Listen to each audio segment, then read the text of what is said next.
Sort of a freight train has been reported bank rolls are easy to maintain. So get situated and listen to the picks. And it goes a little something like this.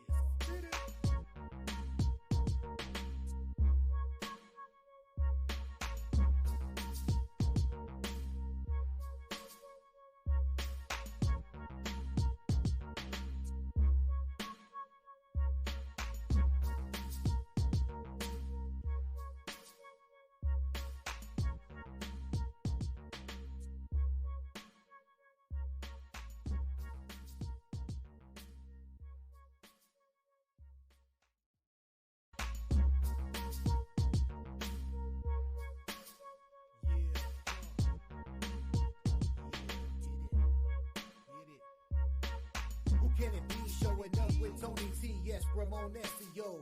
To the double T, befuddling these bookies like 1, 2, 3. They tapping out and we cashing out. It's plain to see. The bonus team is the A team, Mr. T. And I pity the fools who can't hang. Coming with real game, it's sort of a freight train. It's been reported bank rolls are easy to maintain. So get situated and listen to the picks. And it goes a little something like this.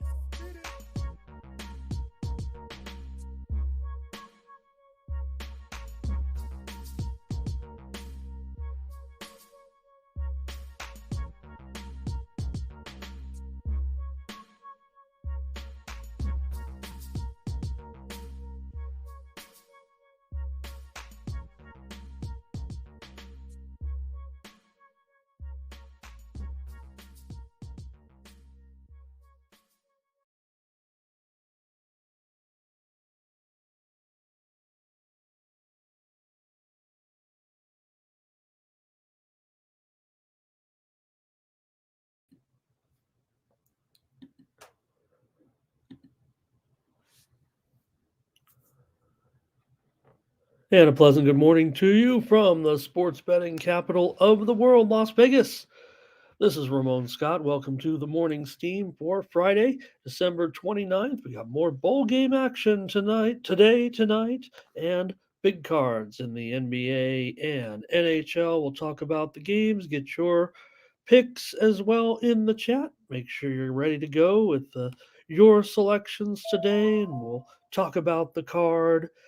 There's also a little bit of action tonight in college basketball, including San Diego State going up to Spokane to take on Gonzaga. That's kind of caught my eye as a featured matchup tonight. We'll talk about a few games, but mostly college football action and the pros, and maybe talk about some of the action from last night. Hello to everyone in the chat joining us for today as we get started here with our programming day on the Tony's Picks YouTube channel. Thanks for joining me.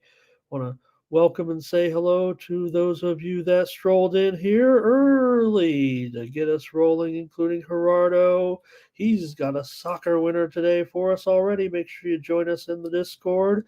The link is, well, right under Gerardo's winner from this morning. He gave us the winner out in A-League soccer with Sydney against Wellington over final score 3-1. So Gerardo, another day, another winner. Why not get your day started every day with a little winner from Australia? We know you guys, I saw you talking a little bit of World Juniors in there, and there's action underway right now with Finland and Latvia. We already saw Slovakia with a big win in the big USA game coming up. I know a lot of you are uh, into USA in this game. I see some guys willing to lay some goals out there. We'll see if the United States can get it done a little later. Canada takes on Sweden in World Juniors action. Hello to Dwight today, ready to go here, talking about some of that college football from yesterday. And we saw some of the action, certainly from, I don't know what you guys thought of what the best game was. We definitely saw some fireworks out. I don't know if they were fireworks or mud puddles or what. Here's Blake. Good morning to Blake. And of course, the late game last night, if you uh, saw for Arizona and Oklahoma, turned out to be a pull away victory for the Arizona Wildcats last night, 38-24. We had a winner here, premium winner yesterday with SMU and Boston College game to go under. We also had Kansas State over NC State, gave out a winner on the show also with the total in that one. See who else we have here. Thank you, Blake. Percent better here. William Dryman able to stop by today. Gamble's back. Hello, Gamble. And Perky here today. He's ready to roll, ready to look at that Clemson UK game. That one's early. We're going to get underway. Clemson UK just 2 hours and 45 minutes away. We'll see what happens here. Dwight says Kentucky is his top play in the bowls today. And they're talking about it in the chat, so check it out as we get ready for some action here. Gamble will be interested to see who the Sharps are on. That's kind of what we cover here. I think we bring it a little bit different perspective, certainly. I don't know, everyone can break it down for you. And Thomas Lewis coming in as well. And thank you to Perky. Yeah, another year in the books yesterday for me. And, I just remember back in the day, they just had, a bowl game or two. And I was like, all right, that's my bowl game. It was always the Gator Bowl on my birthday. So it was yesterday, but thank you. Appreciate it. And I'll be playing in that poker tournament, I think, tonight, too, over on that other channel. So check me out over there. You can actually watch me on screen while I play. I'll try not to give off any tells. But going to drop a buy-in in there for sure. Jason's here today. Sebastian A., nice to see you. And here's Ninja talking that NFL game last night with the Jets and the Browns. Well, the Jets might have had a moment or two, but we had the Browns as a premium pick winner yesterday. And Cleveland, look, Flacco, he still can make a mistake here and there, no doubt about it. But pretty easy win against a pretty subpar team. So, all right. Good morning to Kay here. And here's Ray. Thanks, you guys. I know I should have said it yesterday. I'm that kind of guy. I did say it one time, and maybe everybody missed it. I said it right at the end of the show, kind of subtly. I'm that guy. I'm that non-attention guy, and of course, it's a reverse cycle. Now look at all the attention I'm getting from you guys. Hello to Jay. How you been? Gino here as well, but I don't mind. Maybe I'm just in denial. Maybe I'm in denial at my age. I didn't want to leak it out, but maybe I should have. Now I feel kind of embarrassed that you guys are saying it. All right, Bankroll Woods, hello today as well. Our Tom's here today. Our Tom's getting a lot of attention in some of the chat rooms. I want to say our Tom's maybe has been on a winning streak because they've been talking about him in some of those other chat rooms a little bit here. And Salty's our bowl game. We got to have a mascot. We got to have a trophy. Did you guys see the Pop-Tarts trophy? Did you like that? Told you they put it right in I called it a bowl, but I guess it was the football, and it looks like a toaster. 55, Johnny. Come on now. I know I look old, but there's a filter on here that on this software that you can actually, it's called Touch Up My Appearance. Let me hit it here and see if it makes me look any younger. I hope I don't knock us off the stream. Maybe you're supposed to do. Oh boy, look at this. See, and I can actually even adjust it. Look how handsome I look. Does anybody see any? Oh, let me turn on maximum. Very strong. Oh, look how smooth I look now all of a sudden. Does anybody notice that? Here's the very strong, and here we'll put very subtle. Oh yeah, you can see a big. I better go with very strong. Oh, I'm gonna stick with very strong. No, very strong looks a little. Does anybody notice a change? I think I do, but I think I look a little. I think we're just I'll just go on medium. All right. You guys like that? Okay. Big O, hello, Johnny, hello, Dwight. Taking years off my. I don't know if I like it all of a sudden. I'm gonna turn it off, you guys. No, I'm gonna leave it on, just for today. All right. Also, take a peek over at Tony'sPicks.com. Anyways, last night in the football game, the Cleveland Browns get their uh, berth into the postseason with their victory over the New York Jets. Browns in the postseason after the victory yesterday. Um, where is it? What was the score? Just get rolling here. 37-20. Flacco, 300 yards and 3 touchdowns. The Browns, the defense, fumble recovery, interception early in the game, couple of touchdowns early, and they were off and running to get the win over the Jets.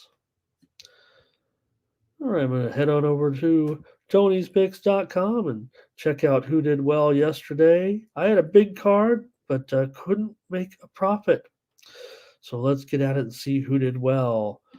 Over at the site yesterday, pop it up here, and please take a look at my contemporaries here that had a good day, including Mark Butterscotch Eubanks on top of the handicapper leaderboards with a 7-3 mark. Yesterday, Latifah Collins. Latifah with a 6-3 day. Great job, Latifah. Ben had one play. Ben had one winner. There it is. Odd Smoker Steve from oddsmoker.com. He's got a winner. Marlon Pettis won his only game. Hollywood Hollywood Sam went 2-1. Tim Irwin 3-2. Ralph Raymond 3-2. And EPA Sports. NBA officially is the name. Like I said, I've seen the EPA account with NFL plays as well, so I think it might just be in the name. Here's for the week, Gene got picks, one of the newest handicappers here at Tony's Picks.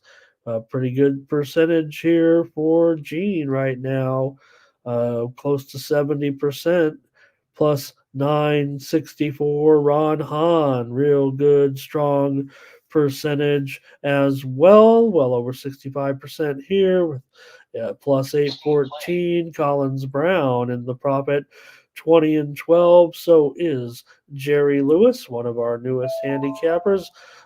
Look, our site features 3 female handicappers. I think that's absolutely terrific. It's got to be the only site with as many female cappers. Just got to be say it like it is here. Tiffany Mance, 28-20. Over the last 30 days, Tiffany Mance is on top of the handicapper leaderboards with over 31 units of profit, followed by Mindy Hahn, the 2 old ladies who bet and stuff, right there, up over 55 units over the last 30 days. Why not get them in the 2-for-1 handicapper promotion here at Tony's Picks? And that'd be a lot of winners right there over the last 30 days. 342 victories. Your mileage may vary, but these are based on $100 plays, and they're up 50 units, and all documented here. I enter in my plays. I'd be showing them to you if I was on the leaderboard for sure. Nick Bartini up over 20 units. Daniel Walasachuk is up 14 units of profit. Gene got picks. Also talked about him. New cappers. So on the monthly, they're just going to have the same record right now. But great to have these new cappers along here as we kind of expand the roster at the website, at least for 2024. Not sure we're going to see many of these people here come on the air, or I mean, I've even Gene's out there. I've seen Gene on social media, I believe, but not even a big social media presence for a lot of our new cappers. But everyone's style is different. Just proof is in the results. So please follow along here at Tony'sPicks.com. You can click on the Premium Picks tab, and there you'll find our packages for today: 3 packs, 5 packs, 7 packs. From our team of handicappers include Gene got picks, Ron Hahn's got a 3 pack today with 2 in the NBA and 1 in the NHL. Nick Vartini's ready to go. There's a little bit of soccer action today, and Nick is going to be involved in the soccer card today. Really, we're just talking about uh, featured matches, typical Friday card here, a couple of games from Italy. They're going to have uh, plenty of action from England today, although no EPL action, mostly in the other tiers, but there is Serie A action, Scottish Premier League as well, England Championship, England League One, and Portugal also has some good action today. Tony T's got his powerhouse Friday formula for profit 3 pack, 2 in the NBA and 1 in college football. Also, $15 best bets from the crew include those from Ron Hahn, Nick Lagaretos, and Nick Vartini. And I'm up there with that Gator Bowl ready to roll. Who do I got in the Gator Bowl? Find out for just $15. It's profit guaranteed. You'll get credits back to your Tony's Picks account. If I don't hit this winner today with Clemson and UK, you guys are already talking about the game in the chat. Click on the All Cappers tab, find the handicapper of your choice, and that's how you get signed up. You can get in there also with our multi day package, if you will, not just about the individual packages with the games. You can get a 3-day pass, 7-day pass over at the website, and use the promo code TonyT at checkout to save 20% off all premium pick packages. If you get my package on a 7-day pass, probably get somewhere close to 75 plays, I would imagine. I usually come in with anywhere from 5, 7, 8, 10, 12 games on a great card like today or a weekend day. So consider that, not only to get my selections direct to your device or computer or email, but also as a support for me here on the show. Keep coming back 7 days a week. I can't stop because I want to see you guys and interact with you in the chat and get your comments. Let's take a look at some more coming along, and then we'll get rolling. Rodney's here today. And yeah, same thing right there, Jay. You threw that interception, but just didn't seem like the Jets, they weren't going to have enough offense, is what it looked like, right? Ty is here today. Hello, Ty. And PZ here, he's got some international basketball for us today. Thank you as always, PZ. I need to bring and welcome to those of you that just watched in overtime. The Ningbo Rockets beat the Jiangsu Dragons 112 to 110. What a thriller that was in CBA action. Full card of CBA just finishing up. That's the one thing. I watch these CBA games when I'm getting ready for the show. It's really, they're all on FanDuel TV. So, but anyway, PZ, thank you for your action today here in Eurobaskets. That one goes off at 2 p.m. Eastern, 11 Pacific. Thomas Bird, thank you for joining us today.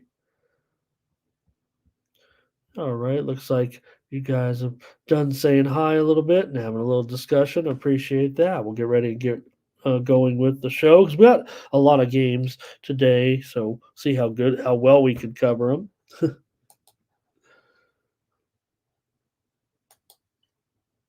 And let's get it started. Oh, got that steam rolling in here in college basketball. I'll try to bring you a good list today of those steam plays in the Discord. So head out over there. I say there's a link in the chat to get over to that Discord. I'll try to bring you plenty of information. Always some good injury reports there as well, pretty fast.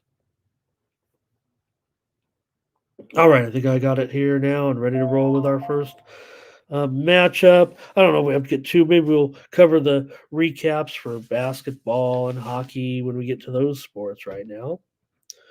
But we want to get started with this first game because we're just a couple of hours away here with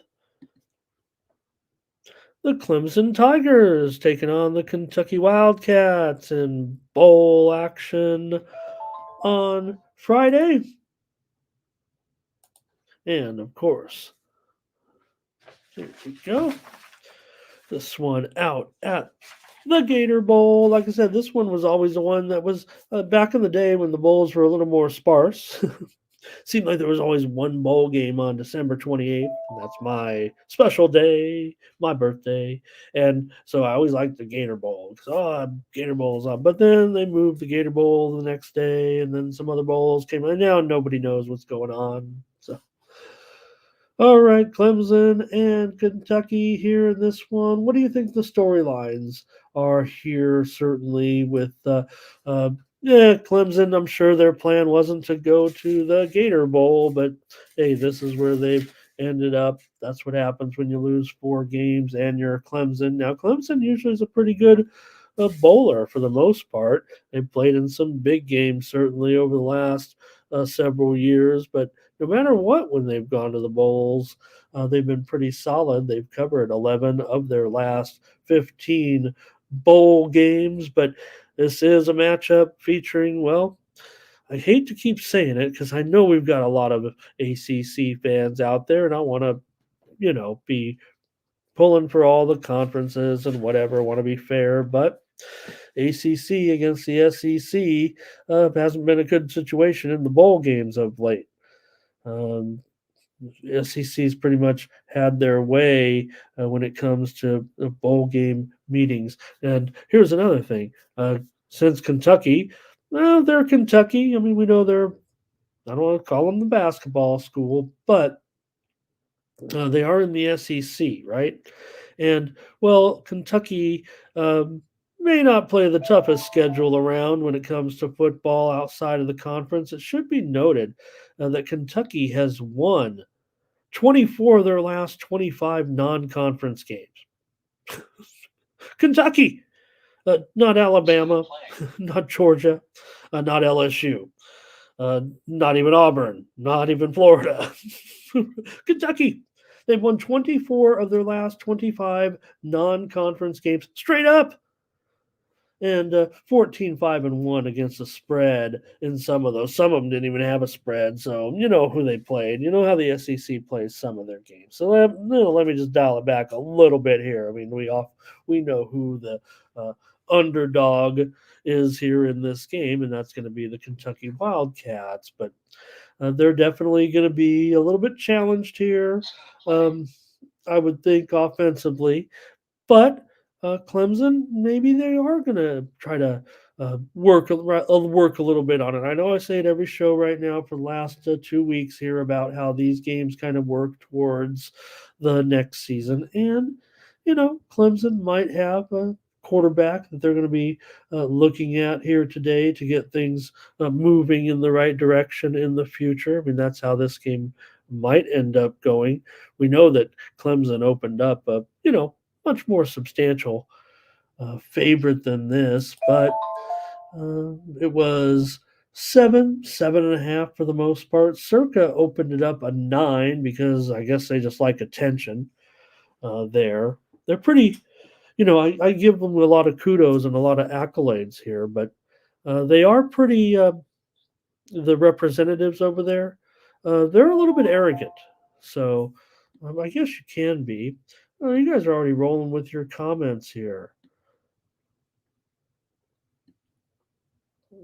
With Jay Smooth maybe getting us started in this one. He says Kentucky plus the points. He'll also take action on the money line. And thank you to Nikki. It's great to see you out there, Nikki. Thank you for the salutations there. I'll accept the birthday wishes. Just want to say to everyone who is watching on X, I won't say this every day, but I'll probably say it at least for the next week or 2 or 3. Just if you are on Twitter, Nikki here who has wished me a belated happy birthday to me. But you can comment on Twitter now, on X, and it will appear in our chat, such as it has with Nikki here, and we've seen it over the last couple of days. So that is a function now. If you wanted to comment, maybe you realized it didn't work, and so you never commented on X ever again. You're like, oh, but if you tried and it just doesn't appear, and you were like, I'm not going to do it. Well, now it does work. I can see your comments. R. Thompson is here. R. Thompson's on Kentucky. Victor Jimenez, nice to have you here. And he's taking Kentucky and the under. Perky loves Clemson in this game. He's been talking about it already here in this one. I probably might be going against Perky here, I'm afraid. I just have a lot of concerns with Clemson here at this point. But Gamble here is going to take him. And we're definitely going two ways here in this one. Here's Kentucky for Gino. Rays on Kentucky as well. That's just it. They're getting the points, I think, is what's key here. Maybe not just to try to get a win. Gamble's got Clemson by 9. All right, and Clemson, like I said, Clemson, that's very, very strong, but ACC just has a little bit of trouble, and that's what we've talked about here in this postseason with, the predicament that a team like Florida State found themselves in. The ratings would say, those who conduct such power ratings and everything, that Clemson just hasn't really, or the ACC just hasn't really stacked up this season. So, all right, Jason's on Clemson here today as well. He says that those, Clemson, the opt-outs here. Yeah, but I think that's the one thing for Clemson. I think we're going to see at least a little bit from their offense as they, try again. I don't know. They were kind of pedestrian, right? I mean, we know that that's kind of where some of their uh, problems lie with their offense or passing game, whatever. So maybe we'll see a little bit more offense here. The total's definitely gone down from a high of 47.5 in the opener, even 48.5, I think, 48 at Bet Online. Now we're dealing with 44.5. In fact, 43.5 juice to the over. This one continues to go down this morning a little bit here. Hello to Chad's here today. All right. And appreciate you guys. Enjoy that game today. And let's see the question there about the system playing. Let's see. I might be able to get that information with all the official opt. I don't want again. Look, I mean, I'm playing programs. I'm playing the landscape. I'm not that. I believe that at least as far as the the line is concerned, right? Everything is built in, or at least the public should be able to, kind of realize where it stands as far as the moves that have been made with certain programs to shore up their um, rosters, if you will, moving forward, right? Because, like I said, you get 3 weeks of practices. So it's almost like a whole new season. It's kind of almost like starting for the season. So that's what they like so much. Okay, let's see if we do have Kentucky and Clemson. Clemson opt-outs. Jeremiah Trotter, Nate Wiggins, and the defensive lineman Ohoru Haru. I hope I got him right. Also hitting the transfer portal, Bo Collins, Mitchell Mays, Andrew Makuba for Texas. Their transfer portal involved edge rusher Keaton Wade. So I don't know. That's just what was asked by Jason. I don't know if we want to go over one of those again. I mean, it's not interesting to me. I mean, it's certainly something to consider for the handicap, but that's something that maybe the work should be done. Right? We're here to make picks. We're here to make generalizations about where teams stand. And where the public stands in their approach to the game. So Perky, very, very insistent. He wants you to take Clemson today. I almost want to switch because of Perky here. When he gets on these games like this big time, I came in here with every intention of wanting to take UK in this game. But if it's going to be Perky big on Clemson, I'm going to go on Clemson. I'm going to side with my man Perky here. I'm on the total, make no mistake. I mean, it's obvious there to you guys, I'm sure, when you hear me. Are you kidding? It's Fernando's birthday too? Fernando, do we have like almost the same birthday? Or is Perky just saying that? All right. So Gamble's on Clemson here. Fernando's on the over. But then Perky said, Happy birthday, Fernando. I didn't even see Fernando say, Hey, it's my birthday too. So I don't know. All right. Johnny Walker says Clemson first half. Perky says Clemson was built for this. I mean, it doesn't feel like it, right? I mean, this seems like an underachieving spot for Clemson. It's like, hey, I'm sure when Dabo got it up there at the beginning of the season and addressed his team, he says, guys, I'd really like to get to the Gator Bowl this year. That's really be a great bowl game to play in. All right. Clemson money line here. All right. Let's go to the next one. I'll take Clemson. Perky. Look, like I said, I don't need any reasons. Perky's been going big here. I kind of was buying into what the public narrative is here a little bit. That you see the line move. Okay, Fernando, it's just Perky being Perky. But I was more in line maybe with the public narrative. Here. My numbers would indicate that Clemson is the right, so I'm not afraid to just switch here on the fly and kind of doing. I'll be here. I'll be here, Jason. You bet. Come on, I came here on Christmas, so I'll be here. Join me if you can on Monday. All right, I'll take it with Perky. We're gonna roll. We're gonna have a fun morning rooting for Clemson, and like I said, I think you will see a little bit more often. That was one thing that I was feeling confident in kind of rolling with here is that I thought we would see just maybe a little bit more uh, production, if you will, offensively from Clemson, at least a little bit more pursuit of some offense here, working it out a little bit with the Tigers here moving forward. All right. Let's get rolling here with another game this one will be underway when the other one is. This one starts at 2 Eastern and 11 a.m. Pacific in El Paso. It's a tradition that is the Sun Bowl. When I was thinking about this last night, right? When the sponsors start to disappear off the names, now we're getting into some bowls, right?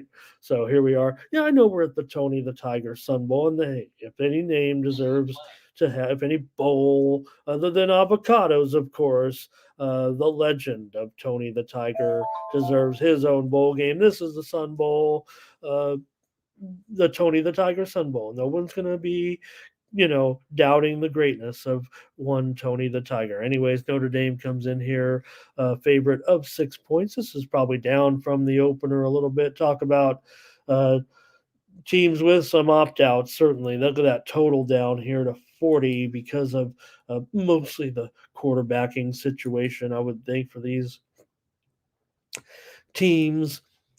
Coming in to this game. DJ Ulangalele, he's not going to be in this game for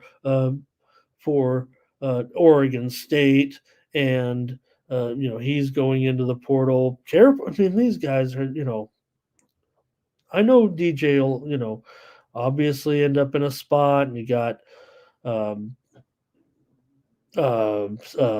Hartman, right, out. So just a little different scenario for these two teams. Now, Notre Dame, uh, not the best of bowlers, right? We've seen plenty of Notre Dame failures, but it's almost as if Notre Dame, when they're in the big bowl, right, and they're matched up, we've seen it. We've seen it plenty of times.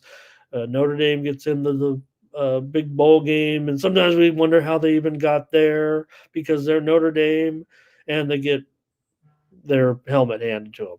But in games where, it's a good bowl game. Hey, Oregon State had a great year. They deserve a nice bowl game like this out at the Sun Bowl. But these are the kind of the roles where, maybe Notre Dame is the better, situation, right? Maybe when they're not as hyped up to be inside of a big bowl game, maybe it works just a little bit better. But I still have concerns about covering a spread here. But it's just that Pac-12 teams in some of these bowl games right now, the short-term history just hasn't been good right now for Pac-12 teams in their bowl games. Let's see if you got some comments here in this game already.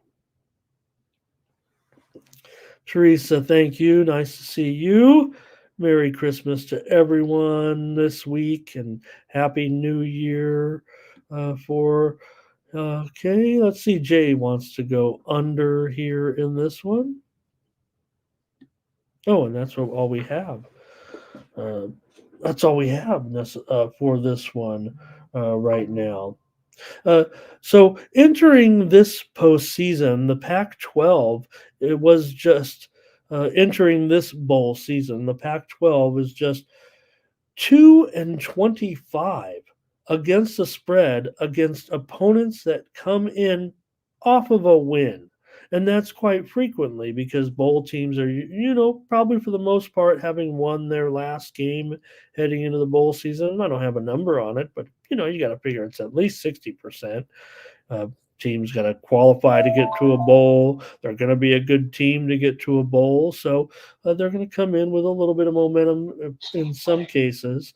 And I will also add that in addition to that 2-25, that Pac-12 teams are 0-15 against the spread when coming in off of a straight up and a spread loss, just like Oregon State is when they lost that game to Oregon in decisive fashion. So not real promising as far as the Pac-12 in the postseason. Now, Notre Dame, like I said, there are some issues here as well because Notre Dame has covered just 8 of their last 22 bowl appearances.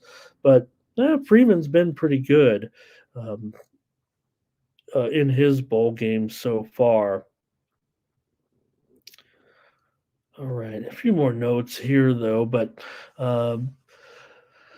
should be noted that Oregon State 11-6 against the spread in their last 17 non-conference games. 4 of their last 5 games have stayed under the total. For Notre Dame, they came in having won 4 of their last 5 games down the stretch. Notre Dame pretty strong. Five straight overs coming into this game for Notre Dame.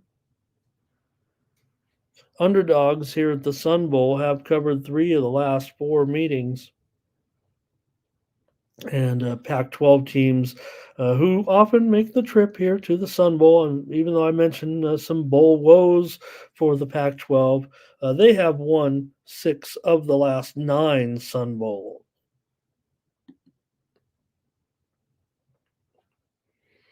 Fernando going on the under here. Yeah, you got sorry about that, you guys.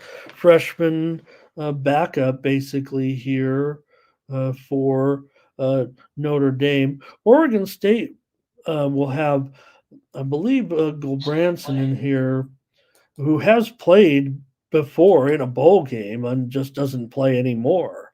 So they will come in here with a little bit of experience. Let me see, make sure that is who they had. Yeah, Ben Gilbranson here as the quarterback in this one, and Angeli here for Notre Dame. But Gilbranson uh, played in a bowl game in their game and when Oregon State played Florida um, and in 2022. Uh, he kind of led them to the win in that game, but since then, I mean, this season he has one pass completion, so hasn't really played that much. Now for Angeli for Notre Dame, he did throw 25 passes, but I mean, it's going to be about the run games, I'm sure, for these two teams. Oregon State has a pretty good running back in Martinez, 1,100 yards. And Notre Dame, certainly with Audric Estime, who had 238 yards and 4 touchdowns against Stanford, and he rushed for 1,300 yards this season. Curtis is going the under here. Perky says Notre Dame should roll here. So I just have some concerns that maybe the spread's just a little bit too high and that Oregon State uh, program, can still handle it. But, Jonathan Smith's even leaving this situation now, heading to Michigan State. So maybe a little bit, a little bit more troubling for the most part. These are the games that, like I said, Notre Dame usually feels like win the game where they're not hyped up to be in the game, right? And it's great to be in a bowl. It's great to be in a nice bowl like the Sun Bowl with a lot of tradition, right? So, all right, but after all, here at the Tony the Tiger Sun Bowl, these teams they're not great. They're just okay. All right. Give me. I'll go ahead and side here with the. Look, I want to. I want to clarify that I did talk about a lot of the issues here. Ray, here it is. Ray is going over in this one. So easy to talk about. The passing game disappearing here a little bit, but I'm going to have to take the under here with Notre Dame and Oregon State as my free play. It's kind of lost some value, but I think it's probably going to be a little bit treacherous to get to the end zone here. And Teresa says, let's tease it, get that touchdown back, because there's no doubt it was as high as 46 and a half, 47 and a half. You missed out on a whole touchdown of value. That's why it's a free pick for me here on the show. I imagine there's a possibility that this one could sneak over, but I want to go with a pick on every game, and I like the side as a premium. So I'll still hang on with the under here despite the loss of value. Expect a little bit rough and tumble situation. And if anything, it looks like this number's been beaten down here even a little bit this morning, down from a 41.5. But I am showing a little bit of buyback here right now. 40.5 at Bovada, 40.5 juice to the under at DraftKings, 41.5 at Stations, but plenty of 40s out there as well, circa and Bet Online. All right.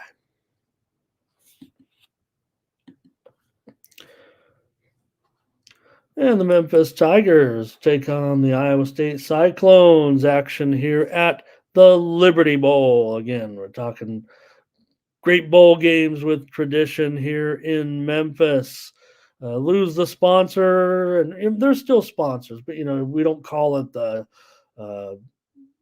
sponsor, but whatever it is, right? The Duke's Mayo Bowl or whatever.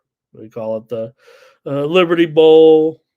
And the bank or whoever's sponsoring it can tack their name on it. All right, let's head out to Memphis and talk about this one between Memphis.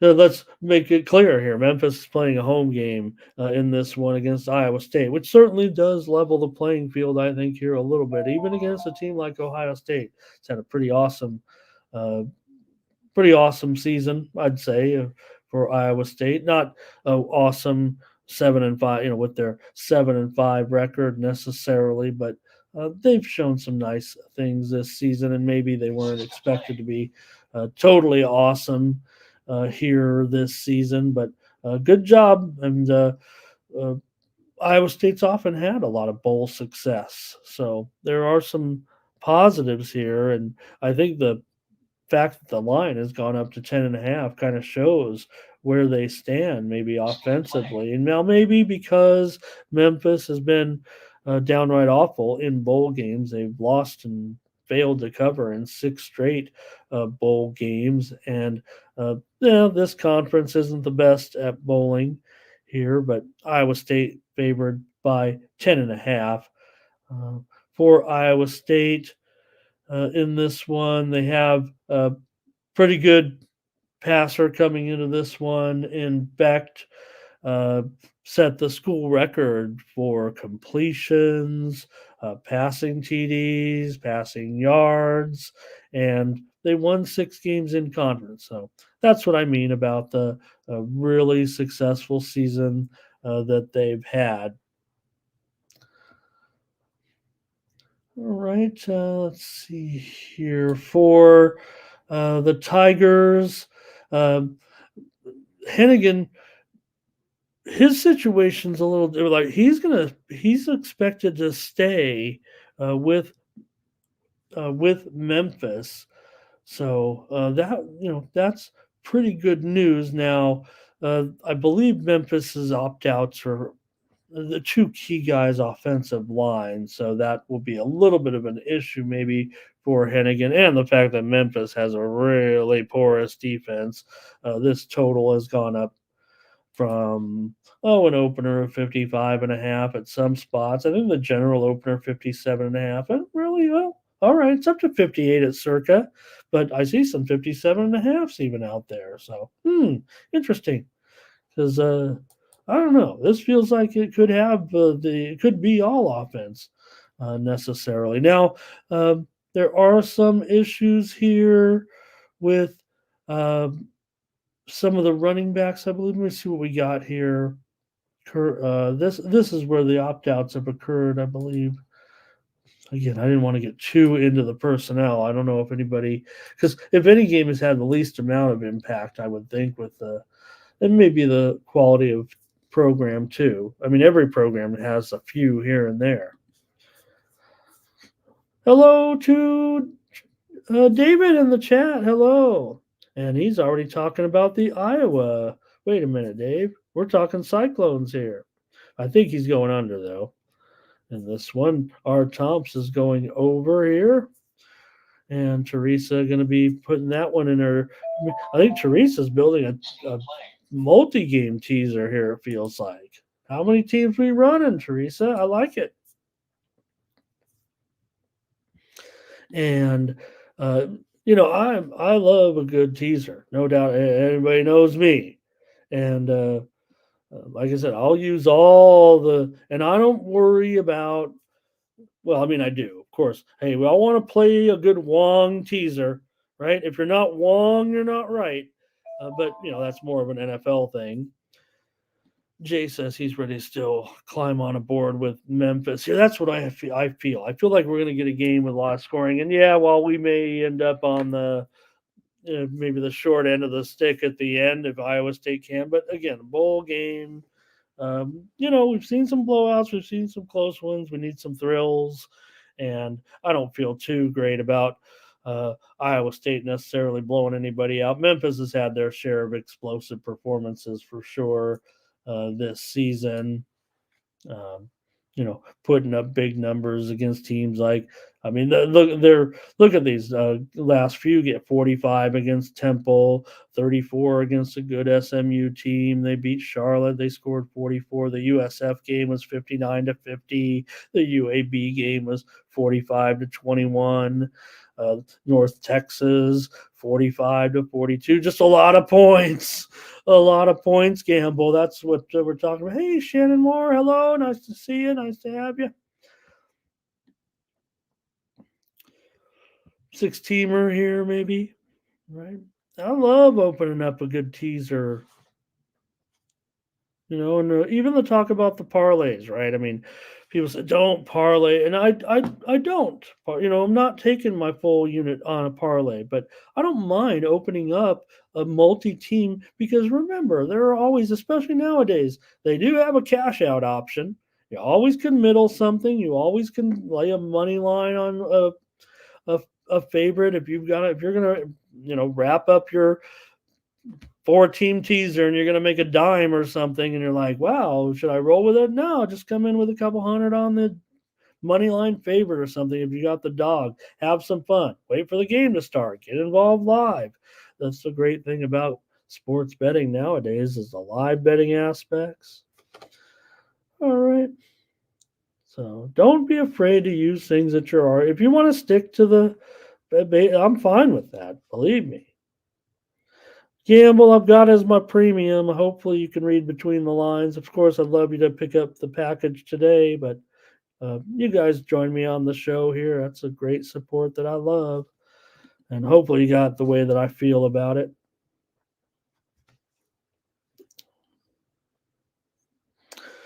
All right, and that's a look at the Liberty Bowl. I'll take the Tigers to try to match here with Iowa State. Iowa State, certainly can be considered a little bit more defensive. I mean, I read off all those uh, Memphis games. I mean, they were in a rut there where they covered just one out of 8 games. But again, they went 9-3 straight up, but 4-7-1 against the spread. So they were often overvalued much of the season. Here, we're getting them as a dog and with a little bit of an increased price here. Certainly, there's some things that Iowa State can look at. Let me see if I have any. I don't know if I have any knock your socks off statistics here necessarily, but let's take Iowa State. And finally, now we're talking like I said, when you knock off the sponsor name of the bowls, this is the Cotton Bowl, baby. And this one's at Jur World. Cotton Bowl's not playing the Cotton Bowl anymore. But you've got two major programs here, including one of the biggest in Ohio State against Missouri here in this one. And okay, so yeah, if you're Ohio State, the Cotton Bowl is a nice consolation prize for most programs. For Ohio State, the bitterness of another loss to Michigan, uneasiness of the future ahead with their I don't know, having to face Michigan. Basically, they seem to beat everybody else right now. Like I've joked a little bit. I don't know if I was joking, but usually if you lose to Michigan a few times in a row, that's going to be it. Not for Ryan Day. He'll be able to hang on here. I think. Look, he made it to the Cotton Bowl.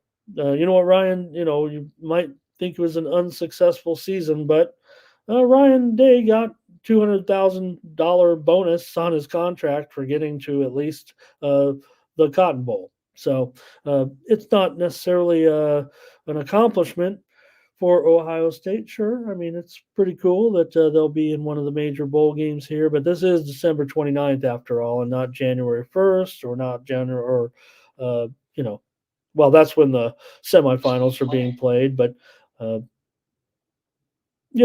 to make it to this game, that's fine. But Kyle McCord didn't feel like sticking around, and well, he's headed off to. uh, Kyle McCord's headed off to where? Syracuse? I don't know where he's going. Syracuse, I think it was. Uh, kind of crazy, but when the writing's on the wall and you're not going to be able to keep your job, I guess you go to where you can play and maybe McCord just feels like that'll be the case here. But still, 11-1 coming into this one, and yeah, there's some other issues as well with the Buckeyes coming in, but still going to be a favorite here, no doubt, against the Missouri Tigers from the SEC. No Marvin Harrison, we know that. Remember, it's funny because you think about. Um, Remember when Uh, Ohio State had opt outs a few years ago against Utah. Remember Chris Olave didn't play in that game, and who stepped in for him? Marvin Harrison. No, okay. I think we knew at the time. I mean, the man's name is Marvin Harrison Jr. after all, but I think that one worked out. So uh, this is all old hat for Ryan Day. I don't think it's a big deal here who moves in and who moves out. I think that's one thing about some of the opt outs and some of these programs. We already talked about it in the replacements, like USC the other night. The bigger programs, it's not a big deal to a certain extent. There are a few players that are above and beyond. There's no doubt about it that uh, some elite players are just not going to be, and Marvin Harrison is probably one of them. But if you and even at the time, right? Even a Marvin Harrison playing his first game, probably not as good as Chris Olave would have been playing his last game, and that probably might be the case here as well with, uh, whoever with Ohio State's next group. This is Ohio State, you guys. This isn't so Ryan Day, pretty decent numbers in some of these, and for Ohio State, they do have a pretty good record with Ryan Day here in uh, some of the bowls, if you will. Missouri here went, as I said, 10-2 this season. They lost to LSU and they lost to Georgia. So pretty good season for LSU for Missouri back in the SEC this year. Missouri went over in 7-7 of their last 10 games this season. Missouri has lost 4 straight bowl appearances. And let's see. Also, Missouri 1-8 straight up, 2-8 against the spread in their bowl games when they won their last regular season game. Uh,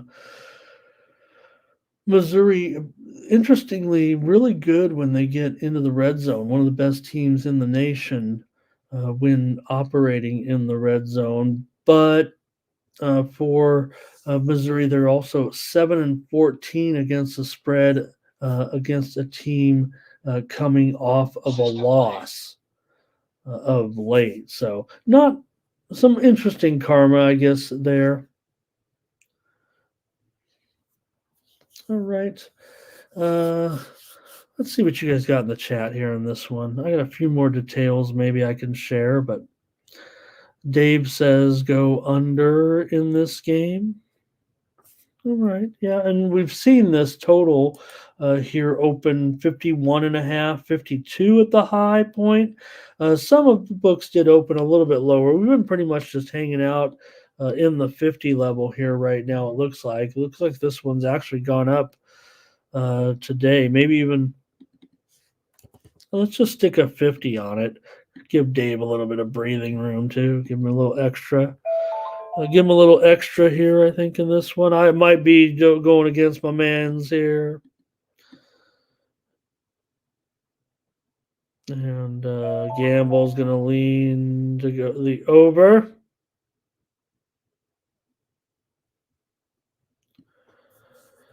And let's see. Perky, you're not flaking out on me here. I mean, I was ready to go on Kentucky, and you got me on Clemson, and now you're hitting the panic button on information that pretty much has been common knowledge. All right. Any plays here on this one? You guys haven't. Oh, here's Art Thompson's going to be on Ohio State here. And Poppy says, don't worry about Ohio State, right? I mean, there's a reason why, right, Poppy, that McCord is on his way. Hey, thank you. Thank you, Kyle, for a great, career, good quarterbacking, right? Thank you for good quarterbacking for us and good luck in your future, and hopefully it works out for you.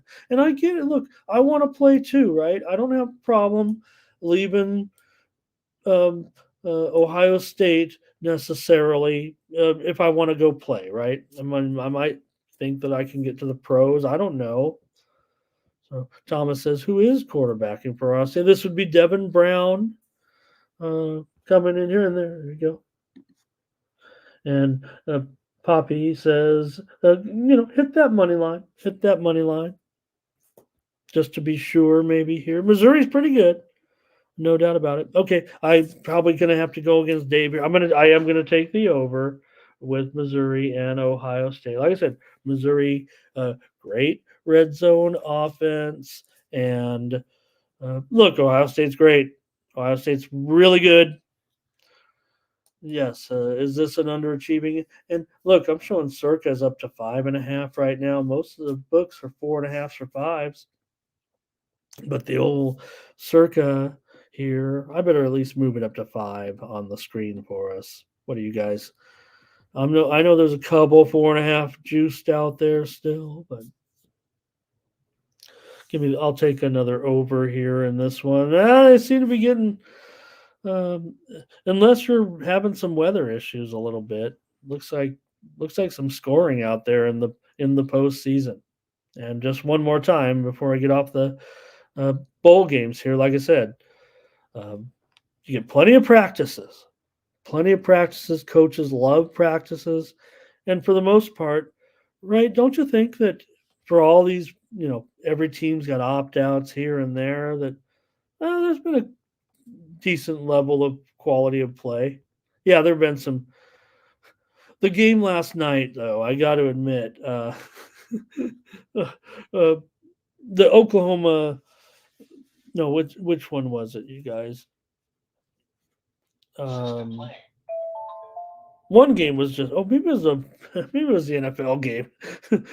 Yeah, the NFL game was drunk. Okay. Thank you, Gamble. Appreciate it. I hope it's good information for you guys. I'm coming at you with a little different perspective.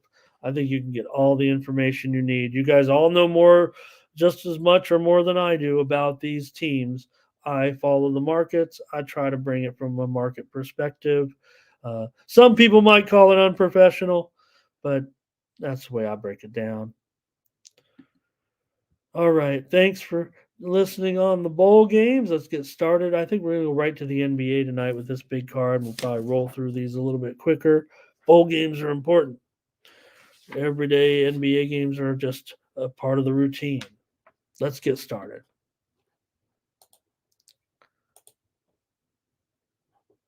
And we'll start off the NBA card tonight with Brooklyn going up against the Wizards. And we got things to talk about in the NBA, by the way. And since maybe just at the top here, since the Wizards are playing, we're not going to make fun of them too much.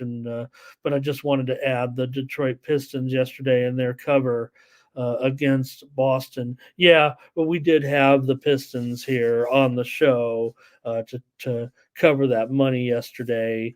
But they almost won, you guys. It went to overtime, but great effort by the Pistons. It really hurts at this point to watch what they're I'm serious now. I mean, to watch what they're going through. They deserve better, right? It was almost like we talked about last night. I mean, we were like, or yesterday's show. Hey, why not even try the Pistons here on the money line at this point? One of these games are going to win. And it felt like that was almost a one, right? Especially late when they were battling, getting the lead against Boston.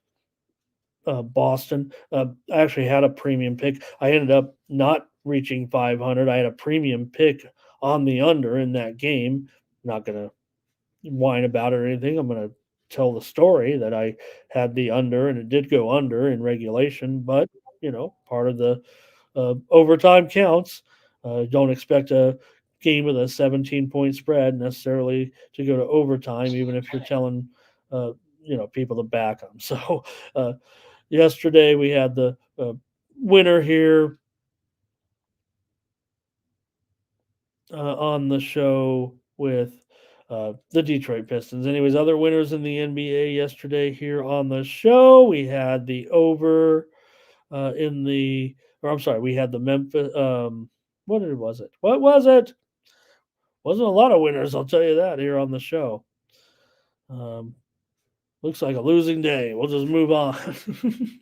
Let's get these ones. Let's get these right. I know that in premiums I had a couple losers for sure. So let's just get to this card here. Ugh. You guys are ready to go on the picks. I think Chad might be talking about me right here.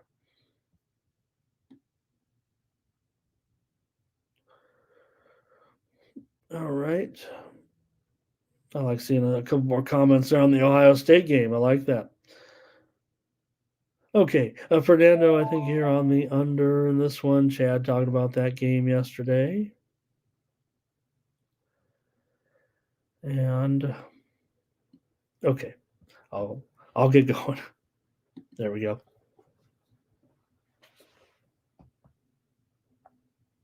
Oh.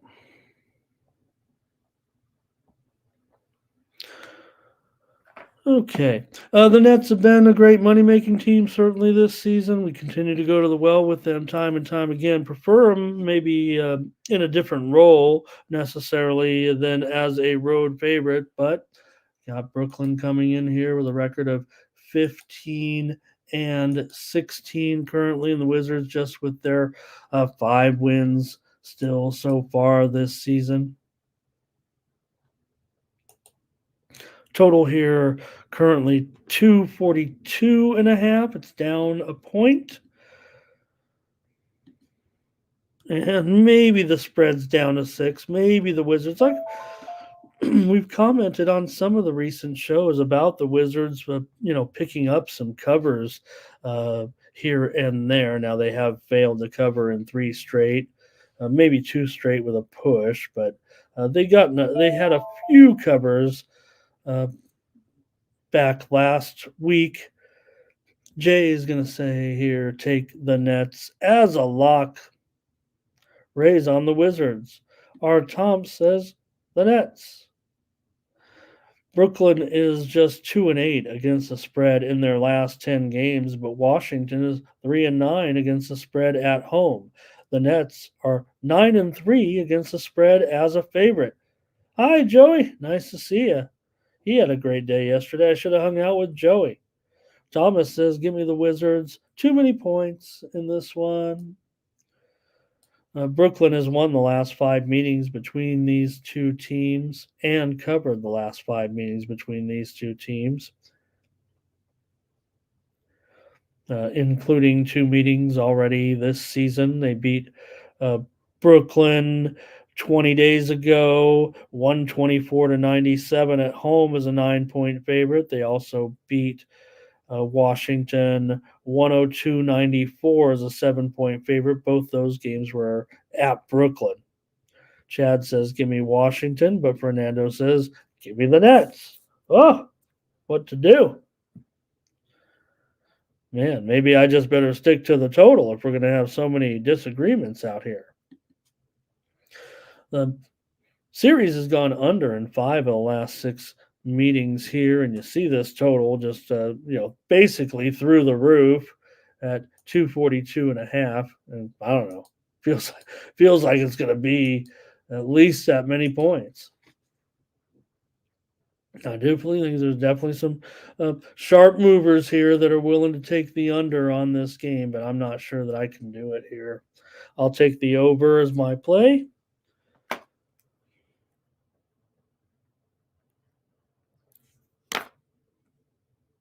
And let's see. Chad's ready to go. He says he'll take the Nets. He thinks everyone's going to want the Wizards today. I wouldn't be so sure of that. I don't know if any people. I know we might have some sharps in here that are taking the Wizards, but I don't know. I don't know if they're going to do it. I think I prefer the Nets, but again, 5-25. I don't know if anybody's going to want to back that, even with some of the numbers that I mentioned. Again, 3-9 at home against the spread. If anything, Washington, usually a team they're getting more points on the road, has kind of been the better sequence here. So, and when Brooklyn is on a favorite, they are 10-2 straight up as a favorite. And Washington has lost like 8 of their last 10. They're 2-10 straight up at home. Oh, Chad is on the Wizards. Okay, I got you.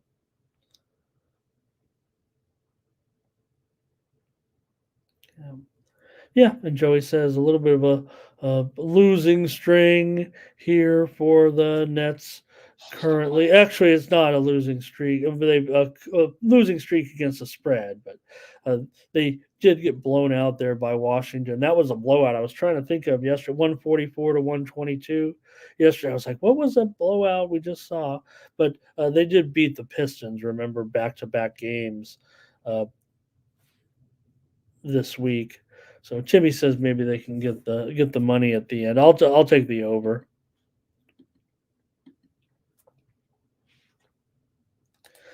All right, the Knicks are going to take on the Magic in action today. The Magic are a 1.5 point favorite, and the total has gone up here. It looks like to maybe 227.5. Little tick to the over here in this one.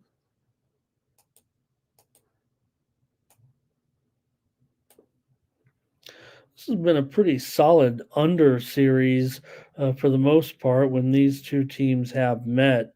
They have not met yet this season, but five straight meetings between these two have gone under. Five of the last six meetings have gone under when they have played in Orlando. The Magic certainly been one of the best spread teams around this season, and a good team overall, right? With their current record of 18 and 12 currently. That's one game ahead of the Knicks right now in Orlando, 20 and 10 against the spread. Knicks have been solid, but as an underdog, they are 6 and 8 against the spread. They've been a better favorite than they have been a dog. Orlando is a at home against the spread is 11 and 4, straight up and against the spread. You guys got comments rolling already on this one. Thomas is going to be on the Knicks here. Ray is on the Magic. Maybe Chad's on the under here in this one. The Knicks have been kind of the over team, I think, of late. They've gone over in 11 of their 18 road games. They've gone over in 7 of their last 10, but Orlando uh, maybe shades to the under a little bit. Hey, I want to say hello to Hockey Night in Canada, 1131. He's on the Magic. Great to have you, Hockey Night.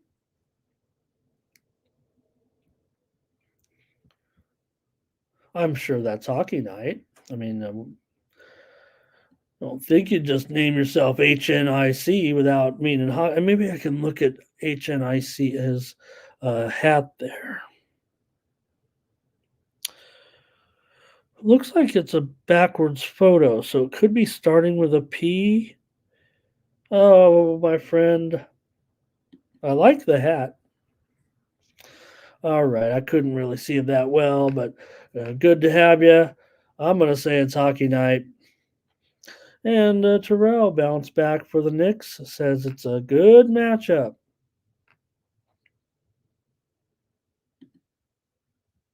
R. Tom said Knicks.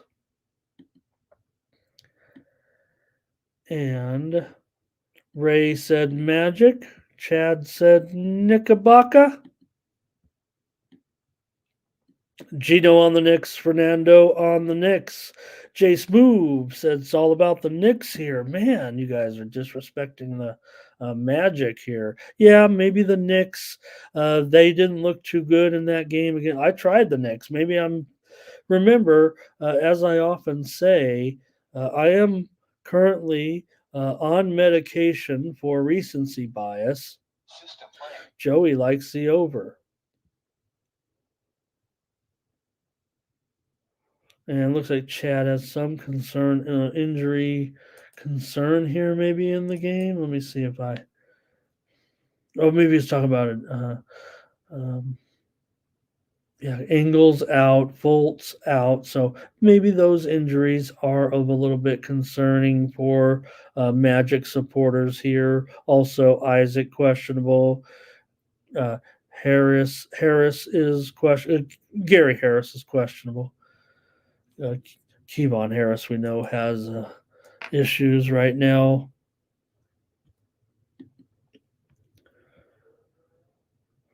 All right.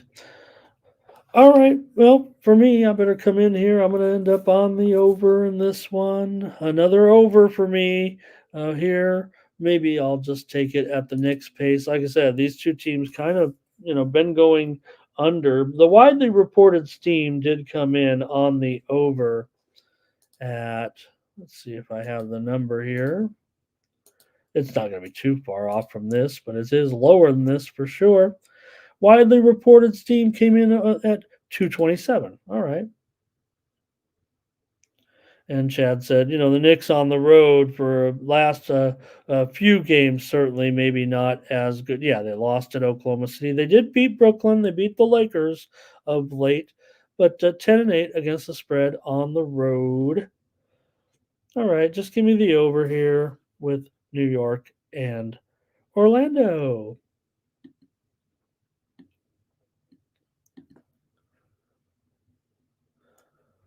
The Sacramento Kings are going to take on the Atlanta Hawks. And I have the Kings listed as a 1-point favorite, but I think the Hawks are actually favored by one. Yeah, let me get that. I don't know if that just put it on the wrong team. I thought I saw that the Kings had moved to a 1-point favorite, and I thought maybe the line was going to move that way, but I think it's Hawks -1, and the total, well, it's 252. Wow. Not a surprise or anything like that. And I don't know. Maybe if I go over here on the show, it's going to be as a free play. I don't think I can do a premium now that even this number has gone higher.